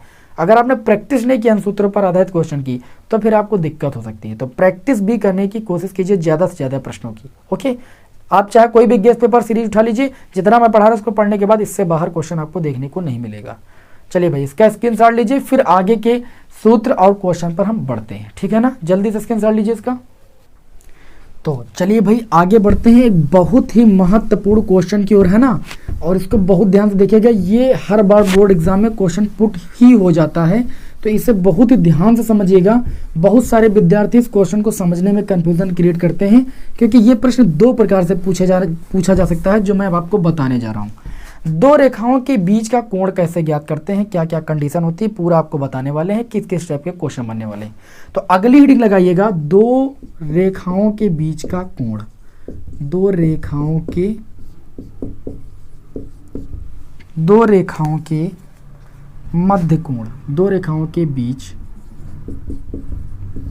का कोण लिख लो या मध्य कोण लिख लो। ठीक, अब बहुत ध्यान से थोड़ा समझिएगा, अगर रेखाएं सदिश रूप में दी गई हैं तब कैसे कोण निकालना है, और रेखाएं अगर आपको सदिश रूप में नहीं दी गई हैं, द्विघानुपात के रूप में दिया गया है तो कैसे निकालना है, या कार्तीय समीकरण में रेखाएं दी गई तब कैसे कोण निकालना है। सारी बात को अच्छी तरीके से समझ लीजिएगा, यहाँ से क्वेश्चन है आपके एग्जाम में 5 नंबर में बनता है। ठीक, तो आपको बता दें कि जैसे ये आपके पास एक्स वाई और ये जेड तल है, एक्स वाई और जेड तल है, ठीक है ना। दो रेखाएं हैं, ये ओरिजिन पॉइंट से ऐसे, एक रेखा आपकी L1 है और एक रेखा आपकी L2 है, ये मूल बिंदु से निकल रही है और ये कोण यहाँ पर थीटा बना नहीं। L1 रेखा के जो द्विघानुपात हैं A1, B1, C1 है, और L2 जो दूसरी रेखा है इसके द्विघानुपात A2, B2, C2 है। दो रेखाएं जो कि मूल बिंदु से निकल रही हैं और इनके बीच अगर कोण आपका थीटा है तो आपको ये दे दिया जाए कि जो पहली रेखा है, कोण अगर नहीं दिया गया, कोण निकालना है तो सूत्र ही लगाना पड़ेगा। अगर आपको पहली और दूसरी रेखा के द्विघानुपात दे दी जाए A1, B1, C1 और दूसरी रेखा के द्विघानुपात A2, B2, C2, तो इनके बीच का कोण जो हो जाएगा cos थीटा बराबर आपको सूत्र लगाना है। क्या सूत्र लगाना है? माड A1 A2 plus B1 B2 plus C1 C2 और बटे में सूत्र लगाना है under root A1 square plus B1 square plus C1 square into में under root A2 square plus B2 square और प्लस C2 स्क्वायर। ठीक, ये ध्यान रखिएगा, ये दो रेखाओं के बीच उस स्थिति में कोण निकलेगा जब दोनों रेखाओं के आपको द्विक अनुपात पता होंगे। ठीक है ना। बाकी आपको ये तो पता है कि अगर ये दोनों रेखाएं मूल बिंदु से नहीं निकल रही बल्कि ऐसे कहीं पर समांतर हैं, तो समांतर होने की कंडीशन क्या होती है कि A1 बटे A2 जो होता है वो B1 बटे B2 के बराबर होता है, बराबर C1 बटे C2 के बराबर होता है। ठीक, अगर ये दोनों रेखाएं परस्पर एक दूसरे पर लंब हैं तो लंब होने की स्थिति में ये कोण 90 डिग्री होगा और 90 डिग्री cos 90 डिग्री मान 0 होगा। 0 बटे से 1 लिख सकते हो, कैंची गुणा करने पर कंडीशन आ जाएगी A1 A2 plus B1 B2 plus C1 C2। ये तो मैंने अभी आपको बताया था कि जब दो रेखाएं परस्पर क्या होती हैं, लंब होती हैं और उनके द्विक अनुपात आपको दे दिए जाएं तो A1 A2 plus B1 B2 plus C1 C2 equal to कितना होता है? 0। अगर वो दोनों रेखाएं समांतर होती हैं तो उनके द्विक अनुपातों का जो अनुपात होता है वो आपस में क्या होता है? बराबर। ये बात मैंने आपको अभी पहले ही एक्सप्लेन कर दी है अच्छी तरीके से, तो उम्मीद करता हूँ ऐसी कोई आपको दिक्कत नहीं होगी। जैसे आपको दो रेखाओं के कार्तीय समीकरण दे दी जाए, कार्तीय समीकरण का रूप होता है x माइनस x1 बटे में a और y माइनस y1 बटे में b और z माइनस z1 बटे में c। ठीक, एक पहली रेखा का कार्तीय समीकरण दे दिया तो ये a1 b1 c1 होगा, और दूसरी रेखा का कार्तीय समीकरण x माइनस x2 बटे में a2 y माइनस y2 बटे में b2 और z माइनस z2 बटे में c2 दे दिया जाए, और इस स्थिति में आपसे बोला जाए कि आप इन दो रेखाओं के बीच मध्य कोण निकालिए, तो पहले इन रेखाओं से तुलना करके A1 B1 C1 A2 B2 C2 का मान निकाल लेंगे और निकालने के बाद यही सूत्र लगा देंगे। जैसा कि एक क्वेश्चन लेते हैं और आपको ये भी बताएंगे कि अगर रेखाओं का जो समीकरण है वो सदिश रूप में दिया जाए, ठीक है, तब आपका कोण कैसे निकलेगा। ये तो मैंने ये बताया जब ये अनुपात दिए जाएँ, न अनुपात दी जाए तो कार्तीय रूप में समीकरण दिया जाए तो द्विघानुपात निकाल के हम कैसे जो है दोनों रेखाओं के बीच का मध्य कोण ज्ञात करते हैं। चलिए आपको बता देते हैं। लंबवत और समांतर वाली स्थिति तो आपको पहले से याद होनी चाहिए।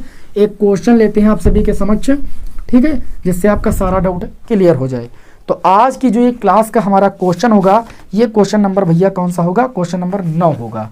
इसमें बोला जा रहा है कि एक रेखा युग्म x प्लस 3 अपान में 3, ध्यान से समझिएगा, ये क्वेश्चन नंबर 9 होगा। दिया गया है x प्लस 3, ये कार्तीय रूप में दिया गया है, x प्लस 3 अपान में 3 बराबर y माइनस 1 और अपान में 5 इक्वल टू आपको दिया गया है z प्लस 3 अपान में कितना दिया गया भैया? 4 दिया गया है। एक कार्तीय समीकरण ये दे दिया गया और दूसरा कार्तीय समीकरण दे दिया गया x प्लस 1 अपान में 1 इक्वल टू y माइनस 4 अपान में दे दिया गया 1 इक्वल टू z माइनस 5 अपान में दे दिया गया 2। ये दो रेखाओं के कार्तीय समीकरण दे दिए गए रेखा युग्म और इनके बीच का आपको मध्य कोण निकालना है। तो जब ऐसे दो, ये मैंने देखा कई बार सवाल आपके बोर्ड एग्जाम में आ चुका है कि दो कार्तीय समीकरण दे दिए गए और ये इन रेखा युग्मों के बीच आपको मध्य कोण निकालना है, तो आप लिखोगे कि तुलना करने पर, कि तुलना किससे तुलना करोगे, कि तुलना x माइनस x1 बटे a1, y माइनस y1 बटे b1, z माइनस z1 बटे c1 व x माइनस x2 बटे a2 अभी बताया, y माइनस y2 बटे में b2 बताया और z माइनस z2 बटे में c2। इसी से क्या कर लेंगे, तुलना कर लेंगे, से की तुलना करने पर, की तुलना से करने पर, इस समीकरण से करने पर। तो करने पर आप देखिए a1 के स्थान पर कितना लिखा हुआ है 3, अच्छा a2 के स्थान पर कितना लिखा हुआ है, a2 के स्थान पर 1, b1 का मान कितना दिया गया है, b1 का मान दिया गया है 5 और b2 का मान आपको यहाँ पर कितना दिया गया है 1। और उसके बाद बात करें यहाँ पर c1, ठीक है, c1 की अगर बात करें तो c1 का मान आपको यहाँ पर दिया गया है 4 और c2 के मान की बात करें तो दिया गया है 2, ठीक। अब अगर आपको द्विघ अनुपात पता चल गए किसी रेखा के तो जाहिर सी बात है आप उसके बीच मध्य कोण निकाल दोगे डायरेक्ट सूत्र लगा करके, 9, ठीक है। तब अब यहाँ पर हम सूत्र लगा देंगे cos theta equal to mod लगा देंगे a1 a2, इसका मल्टीप्लाई कर लेंगे, डायरेक्ट लिखेंगे a1 a2 3 एकम 3 प्लस b1 b2 5 एकम 5 प्लस c1 c2 4 दूनी 8 और बटे में क्या करेंगे, अंडर रूट करेंगे, ठीक। Under root a1 square plus b1 square plus c1 square, 3 का स्क्वायर कितना हो जाएगा 9 और 5 का स्क्वायर 25 और 25 और 9 कितना हो जाएगा 34 और 34 4 का स्क्वायर कितना हो जाएगा 16, यानी 34 और 16 हो जाएगा अंडर रूट, ये 50 हो जाएगा। हम इस सूत्र को लगा रहे हैं, ठीक है ना, इतना प्लेस नहीं कि आपको सब स्क्वायर करके हम दिखा पाएँ। फिर उसके बाद इनटू में अंडर रूट क्या करते हैं a2 square b2 square c2 square, a2 का स्क्वायर करेंगे 1 का स्क्वायर 1, b2 स्क्वायर 1 का स्क्वायर 1 और c2 स्क्वायर 2 का स्क्वायर 4, 4 1 5 1 कितना हो जाएगा 6, तो ये हो जाएगा अंडर रूट 6, ठीक। और यहाँ पर लगा देंगे मॉड, तो ये आपका आ जाएगा कितना, cos थीटा बराबर 5 3 8 8 8 कितना हो जाएगा 16 और बटे में देखिए अंडर रूट 50 को ले सकते हो 25 गुणे 2 और 25 का अंडर रूट कितना होता है 5, तो 5 रूट 2 हो जाएगा। और यहाँ पर देखिए जो अंडर रूट 6 लिखा हुआ है इस अंडर रूट 6 को ले सकते हो अंडर रूट 2 गुणे अंडर रूट 3, बताइए लिखा जा सकता है कि नहीं। तो ये आपका हो जाएगा cos थीटा बराबर 16 बटे में देखिए 5 रूट 2 का गुणा कितना हो जाएगा भैया 2 हो जाएगा, तो ये हो जाएगा 10, 5 दूनी 10, 10 रूट 3 हो जाएगा, इसको काटेंगे 2 पंची 10 2 8 16, तो cos थीटा बराबर आ जाएगा 8 बटे में 5 रूट 3। आपको दोनों रेखा युग्म जो रेखा युग्म दिया गया इसके बीच कोण चाहिए, कोण तो इसके बीच थीटा है, तो थीटा बराबर आपका आ जाएगा cos इनवर्स 8 बटे में 5 रूट 3। बताइए भाई समझ में आई बात कि नहीं। हमने कहा कि जब दो रेखाओं के आपको क्या पता हो भाई, द्विघ अनुपात पता हो, तो द्विघ अनुपात पता होने की स्थिति में आपको क्या करना है, ऐसे जो है कोण निकालना है। ओके, कार्तीय समीकरण दिया जाए तो द्विघ अनुपात आराम से निकाल सकते हो और ऐसे आप जो है उन दो रेखाओं के बीच आप मध्य कोण ज्ञात कर सकते हो। अब जैसे जो रेखाएं दी जाएं उनके द्विघ अनुपात ना दी जाए बल्कि वो सदिश रूप में दी जाएं, तब आपको क्या करना है, चलिए आपको बता देते हैं भाई, है ना। चलिए सर रफ करें कि ना रफ करें भाई, रफ कर दें, है ना। स्क्रीनशॉट तो आप सभी लोग ले ही लोगे क्योंकि आप सभी लोग बहुत स्मार्ट हो, इतना आप समझदार हो कि आपके लिए कितना इंपॉर्टेंट है ना। चलिए भाई देखते हैं। अब जैसे हमें दो रेखाओं के बीच का मध्य कोण निकालना हो और जो रेखाओं के समीकरण हो वो कुछ इस टाइप हो, कैसे हो, जैसे मान लीजिए आपको दो रेखाएं दे दी जाए, ठीक है। पहली रेखा का सदिश समीकरण दे दिया जाए, एक रेखा r1 वेक्टर दे दिया जाए, r vector equal to a1 vector, जैसे मैंने अभी आपको सदिश रूप बताया था, प्लस का लैम्डा b1 वेक्टर, और r वेक्टर इक्वल टू आपको दूसरी रेखा का समीकरण दे दी जाए a2 वेक्टर प्लस का म्यू b2 वेक्टर। ऐसे आपको दो रेखाओं के सदिश समीकरण दे दी जाए, ये तो मैंने अभी आपको बताया ही है। तो इनके बीच का अगर आपको कोण निकालना हो, क्या निकालना हो, बीच का कोण, तो आप लगाओगे cos थीटा बराबर, क्या सूत्र लगाओगे, cos थीटा बराबर mod b1 vector dot b2 vector upon में मॉड b1 वेक्टर और इनटू में मॉड b2 वेक्टर। बात कुछ समझ में है कि नहीं समझ में आई। आपको ये सूत्र लगाना है। ओके, जब आपको दो रेखाओं का समीकरण सदिश रूप में दे दिया जाए, मतलब द्विघ अनुपात ना दिया जाए, तो उस स्थिति में ऐसे जो है आपको ये सूत्र लगा करके कोण निकालना है। जैसे एक क्वेश्चन लेते हैं आप सभी के समक्ष, एग्जाम में पूछा गया है कि दिए गए रेखा युग्म vector r equal to 3i cap plus 2j cap minus 4k cap, चलिए लिख देते हैं। क्वेश्चन आप सभी की स्क्रीन पर है, ये आज की क्लास का क्वेश्चन नंबर 10 होगा, ठीक है ना। तो वेक्टर r इक्वल टू आपको दे दिया गया 3i कैप, उसके बाद दे दिया गया 2j कैप, उसके बाद दे दिया गया माइनस का 4k कैप और प्लस का लैम्डा i कैप प्लस का 2j कैप और प्लस का 2k कैप, है ना। उसके बाद दे दिया गया वेक्टर r इक्वल टू दूसरी रेखा का सदिश समीकरण दे दिया गया 5i कैप प्लस का माइनस का 2j कैप और उसके बाद k नहीं दिया गया, फिर लगा दिया म्यू। इसके बाद दिया गया 3i कैप प्लस का 2j कैप और प्लस का 6k कैप। अब ये दोनों रेखाओं के जो समीकरण दिए गए वो सदिश रूप में दिए गए। तो अगर हम तुलना करें तो देखिए ये आपका हो जाएगा, क्या हो जाएगा a1 और ये आपका हो जाएगा a2। हमको a1 a2 से कोई लेना देना नहीं, अगर कोण निकालना है तो हमें क्या चाहिए, हमें कोण निकालना तो b1 b2 चाहिए। तो ये आपका हो जाता है b1 वेक्टर और ये हो जाता है b2 वेक्टर। तो तुलना करने पर, ठीक है, यहाँ पर लिखेंगे, यहाँ पर दिया गया है, क्या दिया गया है, यहाँ पर अगर देखें तो b1 वेक्टर का मान दिया गया है, कितना दिया गया है, i cap plus 2j cap plus 2k cap, ठीक। तो इसका माड निकाल लेंगे, b1 वेक्टर का माड भी हमको जरूरत पड़ेगा ना, तो यहाँ पर b1 वेक्टर का माड निकालेंगे। माड निकालने के लिए हम अंडर रूट लगाते हैं, किसी भी दिए गए सदिश का हम क्या निकालते हैं, जब भाई माड निकालते हैं तो i के गुणांक का स्क्वायर i के गुणांक 1 1 का स्क्वायर 1, j के गुणांक का स्क्वायर j का गुणांक 2 2 का स्क्वायर 4, k के गुणांक का स्क्वायर k का गुणांक 2 2 का स्क्वायर 4, 4 4 कितना हो जाएगा 8 8 8 कितना हो जाएगा 9, अंडर रूट 9 का मान कितना होता है भैया 3 होता है। क्लियर है। इसी प्रकार तुलना करने पर जो b2 वेक्टर का मान हो जाएगा, b2 वेक्टर का मान कितना हो जाएगा भैया 3i कैप प्लस का 2j कैप प्लस का 6k कैप। और इस b2 वेक्टर का मान भी निकाल लेंगे क्योंकि इसकी भी हमें जरूरत पड़ेगी, ठीक है। हमें सूत्र में b2 सदिश के मापांक की जरूरत पड़ेगी, तो मापांक निकालने के लिए अंडर रूट i के गुणांक का स्क्वायर 3 का स्क्वायर कितना हो जाएगा 9, फिर j के गुणांक का स्क्वायर 2 का स्क्वायर कितना हो जाएगा 4, फिर k के गुणांक का स्क्वायर 6 का स्क्वायर कितना हो जाएगा 36। तो 36 और 9 मिलके 45 और 45 4 कितना हो जाएगा 49 और 49 का अंडर रूट कितना होता है 7। इस प्रकार माड वेक्टर b2 का मान पता चल गया।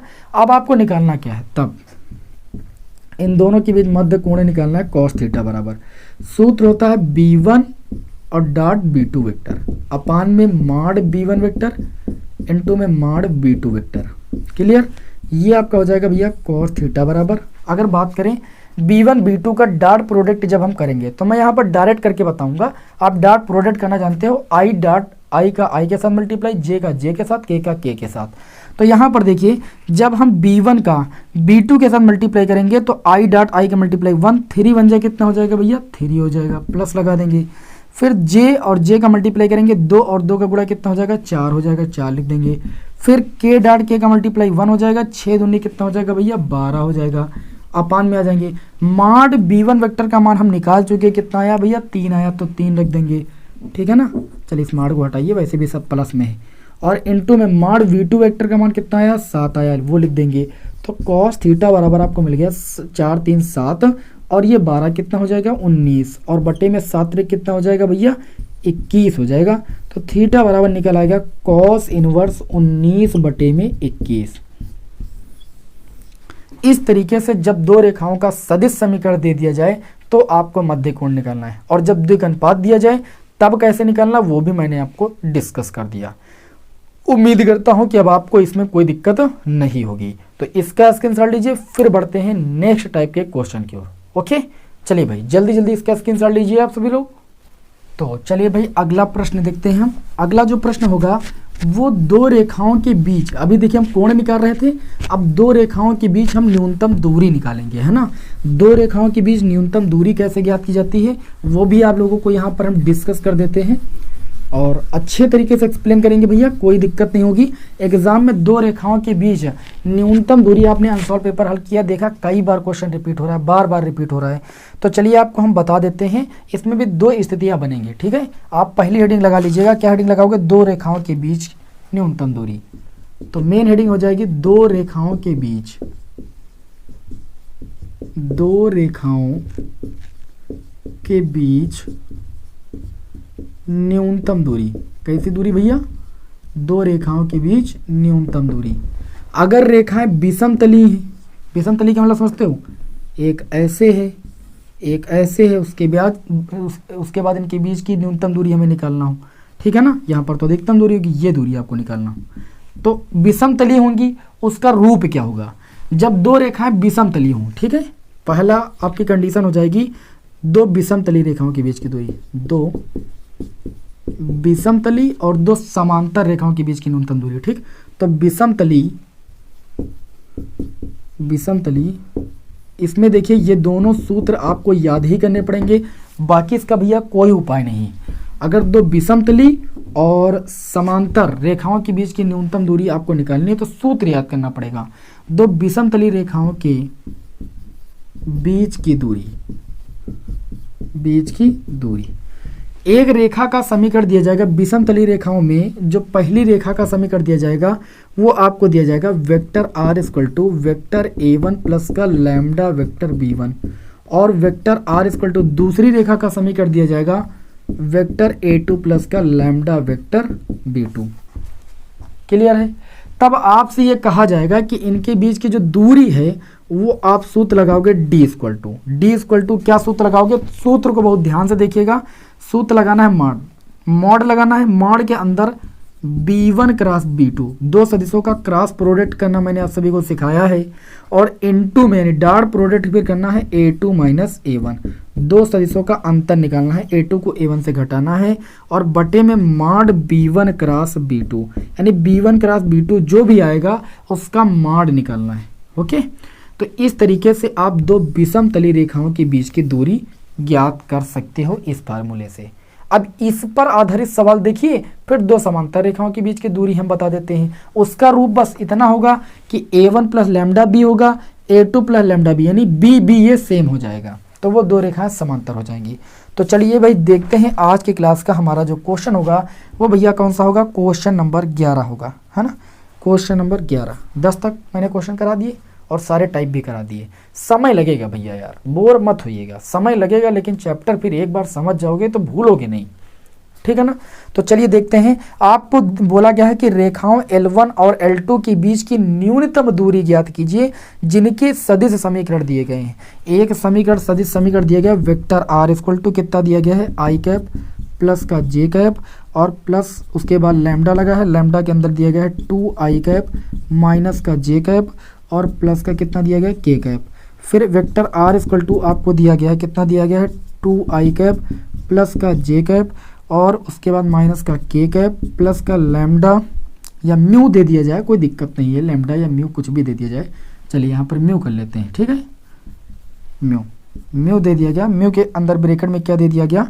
3i कैप माइनस का 5j कैप, उसके बाद दे दिया गया प्लस का 2k कैप। अगर ध्यान से देखें तो b1 b2 मतलब देखिए है नहीं अलग अलग, a1 a2 भी अलग अलग है। तो हमको क्या कर चाहिए? अगर दूरी निकालना तो सबसे b1 क्रॉस b2 का मान चाहिए। तो हम चलिए b1 b2 तो पता है कौन सा है, ये b1 है, b2 है, a1 a2 है, ठीक। तो हम क्या करेंगे? हम पहले निकाल लेंगे, क्या निकाल लेंगे? b1 क्रॉस b2 का मान निकाल लेंगे। तो b1 क्रॉस b2 का मान निकालने के लिए i cap j cap k cap लगाएंगे। b1 की अगर बात करें तो b1 में i का गुणांक 2 है, j का गुणांक -1 है, k का गुणांक 1 है।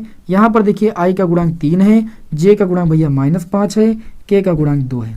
अब क्रॉस प्रोडक्ट करना तो जानते हो कि ये भी नहीं जानते हो? जानते हो भाई, i cap plus minus plus minus plus, तो आई कैप के लिए ये कॉलम ये रो छोड़ देंगे, 2 एक कम भैया -2 माइनस सूत्र वाला, 5 एक कम -5 माइनस सूत्र वाले प्लस का 5, फिर प्लस माइनस जे कैप।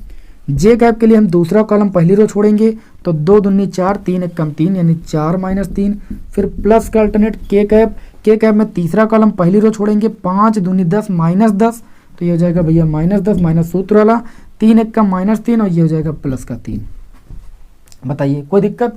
तो इस तरीके से जो b1 क्रॉस b2 का मान आ जाएगा, b1 vector b1 cross b2, ठीक, इन दोनों का सदिश जो गुणन आ जाएगा वो कितना आ जाएगा? देखिए 5 से 2 जाएगा तो ये बचेगा 3i कैप। उसके बाद देखिए 4 से 3 जाएगा, 1 बचेगा तो माइनस का j कैप। उसके बाद -10 और 3 मिलके हो जाएगा माइनस का 7, कितना 7 k कैप।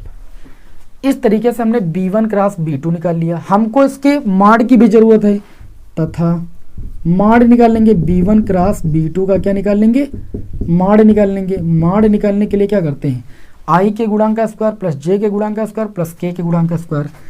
3 का स्क्वायर कितना हो जाएगा 9, J माइनस 1 का 1 और K माइनस 7 का स्क्वायर कितना हो जाएगा 49। 49 1 50, अंडर रूट कितना आ जाएगा, अंडर रूट भैया 59 आ जाएगा। क्लियर है इतनी बात।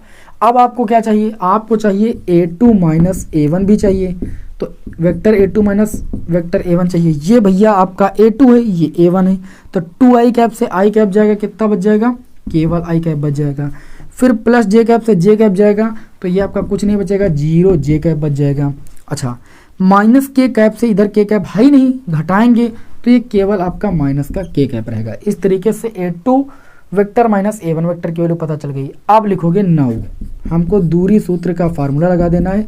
दूरी सूत्र इक्वल टू आपको क्या लगाना है, B1 क्रॉस B2। तो B1 क्रॉस B2 का मान कितना आया है, 3i कैप माइनस का j कैप माइनस का 7k कैप, और इसका डॉट प्रोडक्ट कराना है A2 minus A1, A2 vector minus A1 vector. A2 vector minus A1 vector की वैल्यू कितनी आई है, i कैप ये तो 0 है, छोड़िए, माइनस का k कैप, और बटे में आ जाएंगे। बटे में सूत्र होता है B1 क्रॉस B2 का माड यानी परिमाण। तो B1 क्रॉस B2 का जो माड आया है वो अंडर रूट 61 आया है, उसको लिख देंगे। इस तरीके से डिस्टेंस d इक्वल टू आ जाएगा। देखिए i का i के साथ ही मल्टीप्लाई होगा, j का j के साथ ही होता है, क्योंकि i डॉट i का मल्टीप्लाई 1 होता है। तो देखिए यहाँ पर देखिए 3 है और इसका गुणांक 1 है, तो ये 3 हो जाएगा। j का गुणांक है ही नहीं, तो 0 हो जाएगा। -7 और माइनस k का गुणांक 1 है, तो गुणा होने पर ये प्लस का 7 हो जाएगा। बटे में अंडर रूट कितना हो जाएगा 59। तो दूरी आ जाएगी 7 3 10 बटे में अंडर रूट 59 मात्रक या इकाई। ये आपकी भैया दूरी हो जाएगी। बताइए बात समझ में आई कि नहीं समझ में आई। उम्मीद है कि आप सभी लोगों को अच्छी तरीके से समझ में आ गई होगी कि अगर दो विषम तली रेखाएं होंगी जिनका समीकरण vector r equal to A1 vector plus lambda B1 vector, vector r equal to A2 vector plus lambda mu B2 vector, तो ये विषम तली होंगी। ठीक, और विषम तली रेखाओं के बीच की दूरी के लिए ये फार्मूला लगाना है और ऐसे सवाल को लगाना जैसे मैंने आपको समझाया है। उम्मीद करता हूं कि इसमें आपको किसी प्रकार की कोई दिक्कत नहीं होगी। अब अगर दो रेखाएं समांतर हैं और उनके बीच की दूरी निकालना है, तो वो समांतर हम पहचानेंगे कैसे कि वो समांतर हैं। उसके लिए जो आपको सदिश समीकरण दिए जाएंगे उसमें चेंजेस होगा, थोड़ा सा परिवर्तन होगा। क्या परिवर्तन होगा, जो B1 और B2 ही आपस में सेम हो जाएंगे, बराबर हो जाएंगे। ठीक है ना। चलिए भाई देखते हैं, एक क्वेश्चन समांतर वाला भी देख लेते हैं। तो नंबर 2 आप हेडिंग लगाओगे, दो समांतर रेखाओं के बीच की दूरी। ठीक, न्यूनतम दूरी, दो समांतर रेखाओं के बीच की न्यूनतम दूरी। अरे वैसे भी समांतर रेखाओं के बीच की न्यूनतम दूरी कहाँ होगी, हर जगह तो बराबर होगी। समांतर होंगी तो रेखाओं के बीच की दूरी क्या होगी, बराबर, विषमतली होंगी तभी न्यूनतम दूरी बनेगी। तो अगली हेडिंग हम लगा लेंगे समांतर रेखाओं के बीच की दूरी। नंबर 2 समांतर रेखाओं के बीच की दूरी। समांतर रेखाओं के बीच की दूरी। भैया समांतर रेखाओं के बीच की जो दूरी का फार्मूला होता है उसको बताने से पहले दो समांतर रेखाओं के जो सदिश समीकरण होते हैं वो ले देखते हैं। पहली समांतर रेखा का सदिश समीकरण होता है वेक्टर A1 प्लस का लैम्डा वेक्टर B।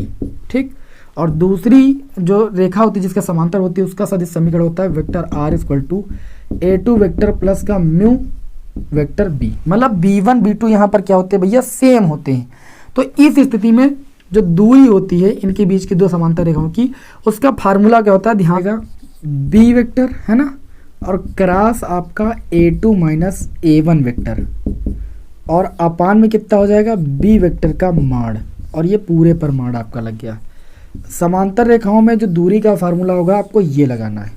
ठीक, यहाँ पर जो B1 B2 है वो आपका सेम हो जाता है, B वेक्टर हो जाता है। जो B वेक्टर होगा उसको A2 माइनस A1 वेक्टर का जो सदिश आएगा उससे इसका क्रॉस प्रोडक्ट कराने के बाद, चूंकि माड संपूर्ण पर लगा है ना, सब पर लगा हुआ है, तो पूरा माड फिर निकालेंगे। इसमें करना क्या है, जैसे एक सवाल आप सभी के समक्ष लेते हैं, अभी आप पूरा प्रोसेस जान जाओगे। आज की क्लास का हमारा क्वेश्चन नंबर 12 देखिएगा ध्यान से। क्वेश्चन नंबर 12 में दिया गया है कि vector R equal to I cap, फिर कितना दिया गया प्लस का 2j कैप, फिर दिया गया माइनस का 4k कैप, प्लस का आपका लैम्डा है, ये दिया गया है 2i कैप, प्लस का 3j कैप प्लस का 6k कैप, ठीक है। उसके बाद दिया गया है vector r equal to 3i cap plus का 3j कैप माइनस का 5k कैप प्लस फिर दिया गया है म्यू, है ना, और ये दिया गया है 2i कैप प्लस का 3j कैप और प्लस का 6k कैप। दोनों रेखाओं के सदिश समीकरण में एक चीज आपको देखने को मिल रही कि b1 b2 सेम है, यानी वेक्टर b का मान ये हो जाएगा। तो यहाँ पर हम लिखेंगे तुलना करने पर तुलना से अगर b वेक्टर की बात करें तो b वेक्टर का मान हो जाएगा 2i कैप प्लस का 3j कैप प्लस का 6k कैप हो जाएगा कि नहीं। 2i cap plus 3j cap plus 6k cap, ये क्या हो जाएगा, तुलना करने पर हमको b का मान पता चल जाएगा। इसका हमें परिमाण भी चाहिए, तो चलिए इसका हम परिमाण निकाल लेते हैं। परिमाण निकालने के लिए माड़ लगा देंगे, i के गुणांक का स्क्वायर, तो i के गुणांक 2, 2 का स्क्वायर 4, j के गुणांक का स्क्वायर 3 का स्क्वायर 9 और k के गुणांक का स्क्वायर 6 का स्क्वायर 36, 36 9 45, 45 4 49, अंडर रूट 49 का मान कितना आ जाएगा 7। तो माड वेक्टर b का मान पता चल गया हमें 7। हमें इसकी भी जरूरत थी फार्मूले में। अब हमें चाहिए a2 माइनस a1 वेक्टर, तो निकालेंगे now a2 minus a1 vector, ठीक, ये आएगा तभी इसका जो है हम क्रॉस प्रोडक्ट कराएंगे b वेक्टर के साथ। तो चलिए a2 माइनस a1 निकालते हैं। ये a1 है, ये a2 है, a2 से a1 को घटाएंगे तो 3i कैप से अगर i कैप जाएगा तो आपका बच जाएगा 2i कैप, और 3j कैप से अगर 2j कैप जाएगा तो बच जाएगा प्लस का j कैप। उसके बाद माइनस 5k कैप से अगर माइनस का 4k कैप घटाएंगे तो ये प्लस का 4k कैप हो जाएगा, मतलब बचेगा आपका माइनस का k कैप। ये आपको मिल गया a2 वेक्टर माइनस का a1 वेक्टर, दो सदिशों का अंतर आपको पता चल गया। नाउ आप क्या करोगे, आप यहाँ पर इतनी टाइम b वेक्टर का क्रॉस प्रोडक्ट निकालोगे a2 माइनस a1 के साथ। आप देख सकते हैं सूत्र में b वेक्टर का क्रॉस प्रोडक्ट है a2 माइनस a1 के साथ। तो इसके लिए वही चीज यहाँ पर i cap j cap k cap, इसका इसके साथ मल्टीप्लाई करा रहे हो। पहले इसके गुणांक लिखोगे i j k के, तो i का गुणांक 2 3 6, तो यहाँ लिखेंगे 2 3 6। फिर इसके साथ कर रहे हो तो इसका गुणांक 2 1 माइनस 1। क्रॉस प्रोडक्ट करना सभी को पता है, मैंने आपको सदिश बीजगणित चैप्टर इसके पहले पढ़ाया है और उम्मीद करता हूँ कि आप सभी लोगों ने उसको देखा होगा। प्लेलिस्ट बनी है, देख लीजिए, आपको कमेंट बॉक्स में मैं प्लेलिस्ट का लिंक भी इसीलिए दे देता हूँ। तो यहाँ पर देखिए क्या हो जाएगा i कैप, उसके बाद ये कॉलम पहला कॉलम पहली रो छूट जाएगी, 3 1 कम 3 माइनस 3 और 6 कम 6 माइनस 6, फिर प्लस के बाद माइनस j कैप, और j कैप के लिए क्या करते हैं, दूसरा कॉलम छोड़ते हैं हम, 2 1 का माइनस कर दो, माइनस 2 6 दूनी 12 plus k cap. k cap के लिए क्या करेंगे, तीसरा कॉलम छोड़ देंगे, तो ये आपका हो जाएगा 2 1 कम 2 माइनस 3 दूनी 6। इस तरीके से सदिश आपका निकल के आएगा माइनस का 9i कैप, और ये माइनस 14 माइनस का गुणा प्लस का 14j कैप, और यहाँ पर 2 से 6 जाएगा माइनस का 4k कैप। बात समझ आई कि नहीं समझ आई। तो इसका सदिश आ चुका, हमें चाहिए इसका मापांक, क्योंकि माड़ पूरे पर लगा हुआ है ना, तो इसका माड़ तो निकाल लिया, इसका भी मापांक चाहिए। तो लिखेंगे मापांक किसका, vector b cross a2 minus a1 vector, ये जो है इसका मापांक चाहिए। मापांक निकालने के लिए अंडर रूट लगाते हैं, i के गुणांक का स्क्वायर 9 का माइनस 9 का स्क्वायर 81, j का गुणांक का स्क्वायर 14 का स्क्वायर 196, और बात करें यहाँ पर फिर 4 का स्क्वायर, तो 4 का स्क्वायर होता है भैया 16। क्लियर, इतनी बात की नहीं क्लियर है। अब यहाँ पर क्या करेंगे, ध्यान दीजिए, यहाँ पर निकाल लेंगे तो ये जोड़ने पर देखिए 6 6 12 12 1 13, हासिल आया कितना 1, ठीक है ना। फिर यहाँ पर देखिए 1 और 19 1 20 हो गया, 20 8 28, 28 से कितना हो जाएगा 29, अंडर रूट 293, ठीक है। तो अब d बराबर सूत्र लगा देंगे, इसका मापांक आ ही चुका है, ये पूरा मापांक था, तो मान रख देंगे अंडर रूट 293 और भाग कर देंगे वेक्टर b का जो मापांक, वेक्टर b का मापांक आया है 7, तो बट्टे में 7 लिख देंगे, और ये आप लिख देना इकाई, क्योंकि ये दूरी है, और यही आपके इस क्वेश्चन का क्या हो जाएगा, आंसर हो जाएगा। बताइए आप जान गए कि नहीं जान गए कि दो समांतर रेखाओं के बीच दूरी कैसे ज्ञात करेंगे। उम्मीद है कि आपको अच्छे तरीके से समझ में आया होगा। इसका स्क्रीनशॉट लीजिए, फिर आगे के क्वेश्चनों की ओर बढ़ते हैं और इसी तरीके से फिर चैप्टर को जल्दी से खत्म करते हैं, ठीक है ना। उम्मीद है कि आप सभी को हर एक बात अच्छे तरीके से समझ में आ रही होगी, हर एक बात मैं आपको एक्सप्लेन करने की पूरी कोशिश कर रहा हूँ। ठीक है ना। वीडियो में कंटिन्यू बने रहिए भाई, वीडियो को छोड़ के मत जाइए, अदरवाइज एग्जाम देखिए इतना करीब है और हर चीज़ को आप अगर समझ के नहीं पढ़ोगे तब फिर एग्जाम में कैसे अच्छा परफॉर्मेंस करोगे। अगर एग्जाम में अच्छा परफॉर्मेंस दिखाना है तो आपको अच्छी तरीके से मेहनत करने की ज़रूरत है, समय देने की ज़रूरत है। तो इसका स्क्रीनशॉट लीजिए, फिर हम बढ़ते हैं बिना समय को लॉस किए हुए आगे के क्वेश्चन की ओर। तो अब चलिए आगे बढ़ते हैं और विद्यार्थियों अब थोड़ा सा ध्यान दीजिएगा।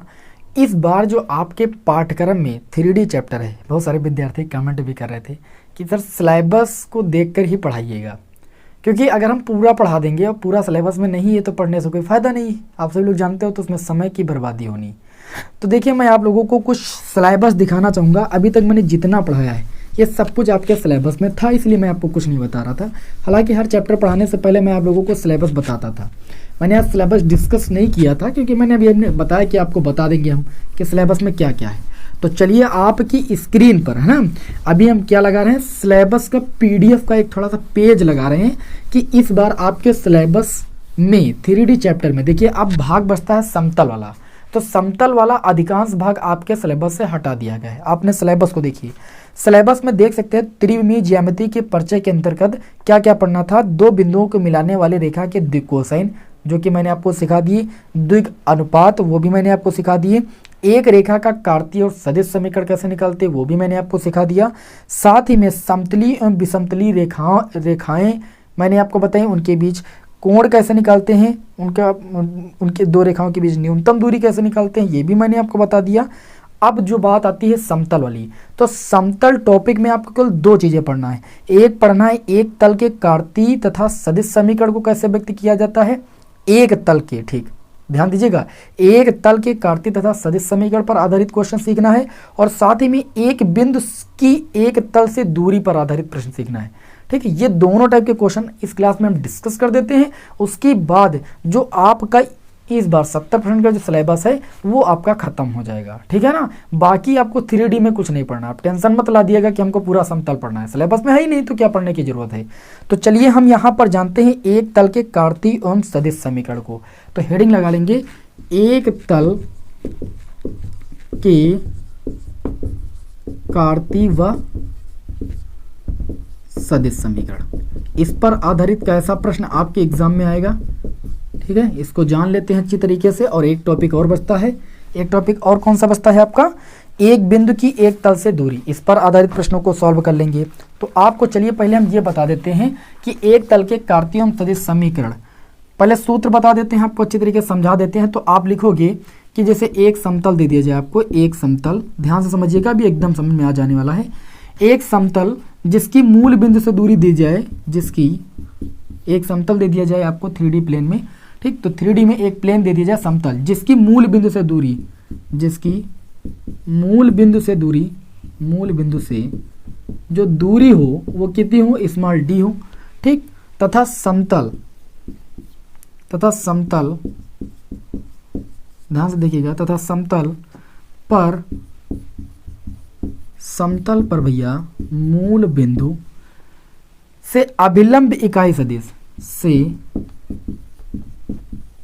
अभिलंब इकाई सदिश, ध्यान से समझिएगा, अभिलंब इकाई सदिश सभी लोग जानते हो। अभिलंब इकाई सदिश कितना हो भैया, एन कैप। एन कैप कैसे निकालते हैं, मैंने बताया था n cap equal to n vector upon में मॉड वेक्टर एन, सदिश चैप्टर में पढ़ाया। एन कैप है तो हम क्या निकालेंगे, सदिश रूप में समीकरण का, सदिश रूप में समीकरण किसका, समतल का, समतल का सदिश रूप में जो समीकरण होता है, सदिश रूप में समीकरण क्या होता है आपका, समीकरण आपका होता है वेक्टर आर इनटू में एन कैप इक्वल टू में वेक्टर ये इक्वल टू में डी। डी क्या होती है, मूल बिंदु से दूरी होती। क्लियर है, एन कैप क्या होता है, एक ये आपका होता है अभिलंब इकाई सदिश, एन कैप होता है। कैसे निकाला जाता है अभी आपको हम एक्सप्लेन करने वाले हैं। एक क्वेश्चन को लेकर सारी प्रॉब्लम ही आपकी सॉल्व हो जाएगी, दूर हो जाएगी। तो चलिए हम इस पर आधारित एक क्वेश्चन लेते हैं, ठीक है, जो आपकी समस्या है वो थोड़ा सॉल्व करते हैं। कैसे आपसे क्वेश्चन पूछा जाएगा, इसका कार्तीय समीकरण कैसे निकालना वो तो सिंपल है, वो तो अभी यहीं पर निकाल देंगे। ठीक है ना, तो क्या करेंगे, जैसे हम पहले सदिश समीकरण एक निकाल के बताते हैं। देखिए जैसे क्वेश्चन दिया गया है, आप देख सकते हो ये आज की क्लास का हमारा होगा क्वेश्चन नंबर 13। इसमें बोला जा रहा है कि उस समतल का सदिश समीकरण ज्ञात कीजिए। उस समतल का सदिश समीकरण ज्ञात कीजिए जो मूल बिंदु से 6/√29 की दूरी पर है और मूल बिंदु से इसका अभिलंब सदिश दिया गया, मतलब एन वेक्टर का मान दिया गया। कितना दिया गया आपको? 2i कैप माइनस का 3 भैया जे कैप और प्लस का 4k कैप, और साथ ही में जो मूल बिंदु से दूरी दी गई उसको मैंने किससे व्यक्त किया है? d से। वो कितनी दी गई है आपको? 6/√29 दिया गया है। अब आपको क्या निकालना? समतल का समीकरण। तो मैंने कहा कि जो समतल का भैया समीकरण होता है वो वेक्टर r इंटू में एन कैप इक्वल टू में d के बराबर होता है। तो यहां पर सबसे पहले निकालेंगे एन कैप। एन कैप का सूत्र क्या मैंने आपको बताया था? एन वेक्टर अपान में माड वेक्टर एन, ये तो सूत्र बताया था। तो एन वेक्टर का मान है 2i कैप माइनस का 3j कैप प्लस का 4k कैप, और बटे में इस सदिश का माड निकालेंगे तो ये हो जाएगा अंडर रूट 2 का स्क्वायर 4, 3 का स्क्वायर 9 और 4 का स्क्वायर 16। माड ऐसे ही तो निकालते हैं। तो एन कैप बराबर आ जाएगा 2 अपान में 9 4 13 और 13 और 16, ये कितना हो जाएगा आप बताइए? 13 और 16 आप जोड़ोगे अंडर रूट 29 हो जाएगा, ठीक है ना।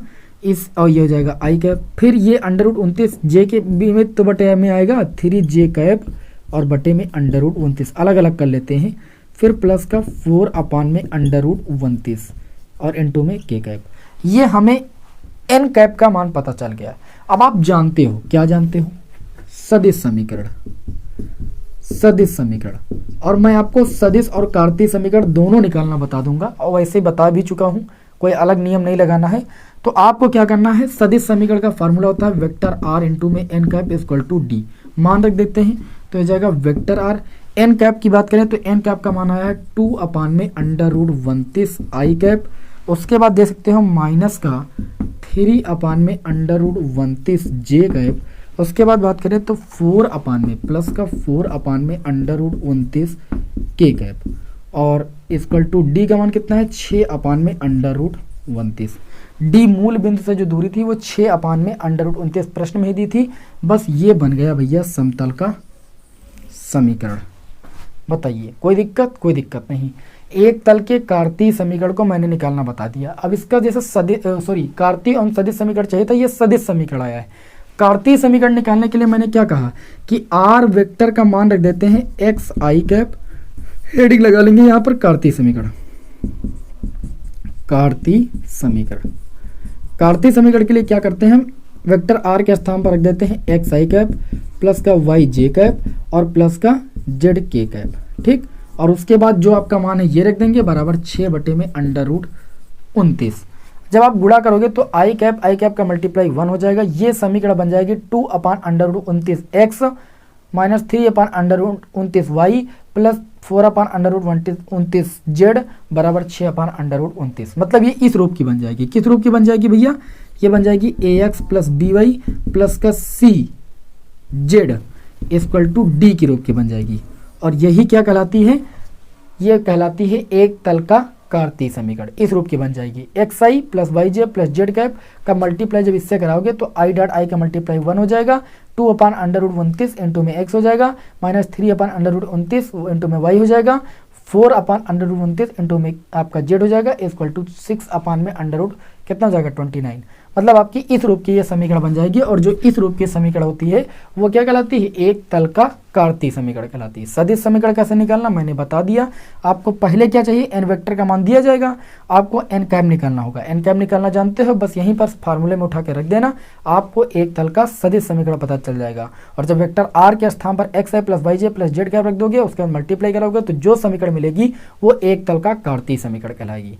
अब एक टॉपिक आपका और बचता है, ठीक है, उसको भी यहाँ पर डिस्कस कर देते हैं और उस पर आधारित आपके बोर्ड एग्जाम में कैसा प्रश्न आता है उसको बता देते हैं। बाकी आपके सिलेबस में भैया नहीं है तो आपको टेंशन लेने की जरूरत नहीं, इससे बाहर प्रश्न नहीं आएगा, ठीक है। जो सिलेबस में है उसको मैंने पढ़ा दिया है, इससे बाहर प्रश्न आपको बोर्ड एग्जाम में देखने को नहीं मिलेगा। दिमाग में बैठा लीजिए, इससे बाहर देखने को नहीं मिलेगा।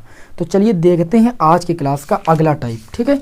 ये लास्ट टाइप होगा और हमारी इस क्लास का जो क्वेश्चन नंबर होगा वो शायद 14 होगा, ठीक है ना। ये अगला हमारा जो रूप होगा वो क्या होगा? देखिए अगला हमारा जो टाइप है समतल से दिए गए बिंदु की दूरी, ठीक है। जो हमारे सिलेबस में क्या है? एक बिंदु की तल से दूरी। एक बिंदु से हमारा अगला जो टॉपिक बचता है सिलेबस में, इस पाठ्यक्रम में, एक बिंदु की एक बिंदु की तल से दूरी, तल का मतलब समतल से दूरी, एक बिंदु की समतल से दूरी, इसका फार्मूला क्या होता है ध्यान से समझिएगा। आपको एक बिंदु दिया जाएगा, ठीक है, आपको क्या दिया जाएगा, एक बिंदु दिया जाएगा। जैसे मान लीजिए आपको बिंदु दे दिया गया, क्या दे दिया गया, कोई एक बिंदु दे दिया गया, मान लेते हैं ए कामा बी कामा सी, ये आपको एक बिंदु दे दिया गया। इसका सबसे पहले हम स्थित सदिश निकाल लेंगे, वेक्टर ए निकाल लेंगे, ए आई कैप प्लस का बी जे कैप और प्लस का सी के कैप निकाल लेंगे, ठीक है। जो भी बिंदु दिया जाएगा इसका स्थित सदिश निकाल लेंगे। और उसके पश्चात देखिए एक समतल से दूरी बोला गया है ना, तो फिर आपको जो समतल का समीकरण दिया जाएगा, अभी मैंने आपको बताया कि समतल का जो समीकरण होता है वो मैंने आपको अभी बता रखा है कि वेक्टर आर इंटू में N cap equal to D होता है। तो इस तरीके से समतल का समीकरण दिया जाएगा और एक बिंदु दे दिया जाएगा, ठीक। अब बोला जाएगा कि इसके बीच की आपको क्या निकालना है, एक दूरी निकालना है, लांबिक दूरी निकालना है। तो आप सूत्र भैया लगा दोगे, ध्यान से समझिएगा। लांबिक दूरी, लांबिक दूरी का सूत्र आपको क्या लगाना है, मॉड, मॉड के अंदर सूत्र लगाना है वेक्टर ए इंटू में वेक्टर एन कैप माइनस का डी, डी क्या होती है यहाँ पर, ये वाली दूरी होती है, और अपान में सूत्र लगा देना है मॉड वेक्टर एन, ये सूत्र लगाना है, ठीक। बाकी भैया आपको कुछ नहीं करना है, ठीक। आपको क्या करना है, जो बिंदु दिया जाएगा उसका स्थित सदिश निकाल लेना है, वो वेक्टर ए हो जाएगा, और एन वेक्टर का मान यहाँ से आपको मिल जाएगा, ठीक है। और माइनस का फिर लिखा है आपका, क्या लिखा है, डी लिखा हुआ है, तो डी आपकी क्या है, दूरी, वो मान रख देना, और बाकी एन वेक्टर का मान निकाल लेना, भाग कर देना, बस आपको यही सूत्र लगाना है बस, ठीक। जो लास्ट टॉपिक बचता है कि एक बिंदु की समतल से दूरी, इसमें ये फार्मूला लगाना है। क्वेश्चन ले लेते हैं आपके समक्ष, सारी प्रॉब्लम आपकी दूर कर देते हैं। देखिए दिया गया है कि एक बिंदु, बिंदु आपको दिया गया है 2,5,-3, ठीक, एक बिंदु। उसके बाद दिया है बिंदु की समतल, समतल का जो समीकरण दिया गया है लिख लेते हैं। समतल का जो समीकरण दिया गया है, क्या दिया गया है, वेक्टर आर, उसके बाद दिया गया है आपको इंटू में 6i कैप माइनस का 3j कैप और प्लस का 2k कैप इक्वल टू कितना दिया गया है आपको, 4 दिया गया है, ठीक है। ये एन वेक्टर का, एन कैप का मान नहीं दिया गया, एन वेक्टर का मान दिया गया है, ठीक। तो हम लिख देंगे कि तुलना से एन वेक्टर का मान कितना दिया गया है, 6i कैप माइनस का 3j cap plus 2k cap. अगर इसके परिमाण से इसको डिवाइड कर दें तो ये एन कैप का मान आ जाएगा, इस वाले एन कैप का मान आ जाएगा, ठीक है ना। तो एन वेक्टर का मान दिया गया है। अब देखिए यहाँ पर जो बिंदु दिया गया है, इससे वेक्टर ए का मतलब इसका सदिश बना लेंगे, तो ये हो जाएगा 2i कैप प्लस का 5j कैप माइनस का 3k कैप, हो जाएगा कि नहीं बताइए। इतनी बात समझ में आ गई। अब यहाँ पर क्या करना है, लांबिक दूरी का फार्मूला लगा देना है, डिस्टेंस का formula vector A dot vector N minus का डी अपान में, डी का मान कितना है आप देख सकते हो, डी का मान आपका 4 है। अगर तुलना करो वेक्टर आर इंटू में, यहाँ पर मैंने कहा ना कि जो आपका समतल का समीकरण होता है वो एन कैप होता है, लेकिन यहाँ पर एन कैप नहीं, एन वेक्टर दिया गया है आपको, आप देख सकते हो। एन कैप ये तब बनता है जब भाग कर देते हैं हम, ठीक है, इसके परिमाण से भाग कर देते हैं। इक्वल टू आपको डी दिया, डी के स्थान पर 4 दिया गया, ओके। तो यहाँ पर डी के स्थान पर 4 रख देंगे, अपान में एन वेक्टर का मान, एन वेक्टर का मान चाहिए। तो चलिए भाई मान रखते हैं, vector A dot vector N, N vector, ठीक है। तो वेक्टर ए ये है, एन वेक्टर ये है, इसका डॉट प्लॉट करते हैं। 6 दूनी कितना हो जाएगा भैया 12, उसके बाद 5 ते कितना हो जाएगा 15, और 3 दूनी 6, फिर माइनस डी, डी का मान 4, और बटे में माड वेक्टर एन, इसका माड निकालेंगे अंडर रूट 6 का स्क्वायर 36, 3 का स्क्वायर 9 और 2 का स्क्वायर 4। इस तरीके से देखिए आपका हो जाएगा 12, 12 से 15 जाएगा -3, -3 -6 माइनस का 9, -9 और माइनस का 4 माइनस का 13, और ये पूरे पर माड लगा हुआ है तो ये प्लस का 13 बन जाएगा। नीचे में 36 और 9 45 और 4 49, 49 का अंडर रूट 7, तो 13/7 इकाई आपकी क्या आ जाएगी भैया, ये दूरी आ जाएगी, ठीक है। 13 बटे कितनी आ जाएगी 7। एक बिंदु की जो तल से दूरी निकाली जाती है वो इस फार्मूले को यूज करके निकाली जाती है, इसे हम लांबिक दूरी बोलते हैं। क्या बोलते हैं, लांबिक दूरी बोलते हैं। इस फार्मूले को याद रखिएगा, जब आपको एक बिंदु दिया जाए और एक समतल का समीकरण दिया जाए तो कैसे आप लोगों को एक बिंदु की तल से जो दूरी निकालनी है वो इस सूत्र से निकालनी है। तो ये टॉपिक आपके एग्जाम में था, आने के लायक है। तो ये 2 टॉपिक समतल के आप पढ़ लीजिएगा जो मैंने बताया है लास्ट में, और जो मैंने आगे आपको अच्छे तरीके से एक्सप्लेन करके पढ़ाया है उसको आप पढ़ लीजिए बस। बोर्ड एग्जाम में इससे बाहर कोई भी प्रश्न नहीं आने वाला है, आप टेंशन मत लीजिए। ये मत सोचिएगा कि अब आपके सिलेबस में, मैंने सिलेबस आपको इसीलिए दिखा दिया है, उम्मीद करता हूँ कि आज की क्लास आप सभी को समझ में आई होगी। क्लास समझ में आई हो तो वही वीडियो को लाइक कर दीजिए, चैनल पर हैं सब्सक्राइब जरूर कर लीजिए। मिलते हैं आपको नेक्स्ट क्लास में। जय हिंद, वंदे मातरम।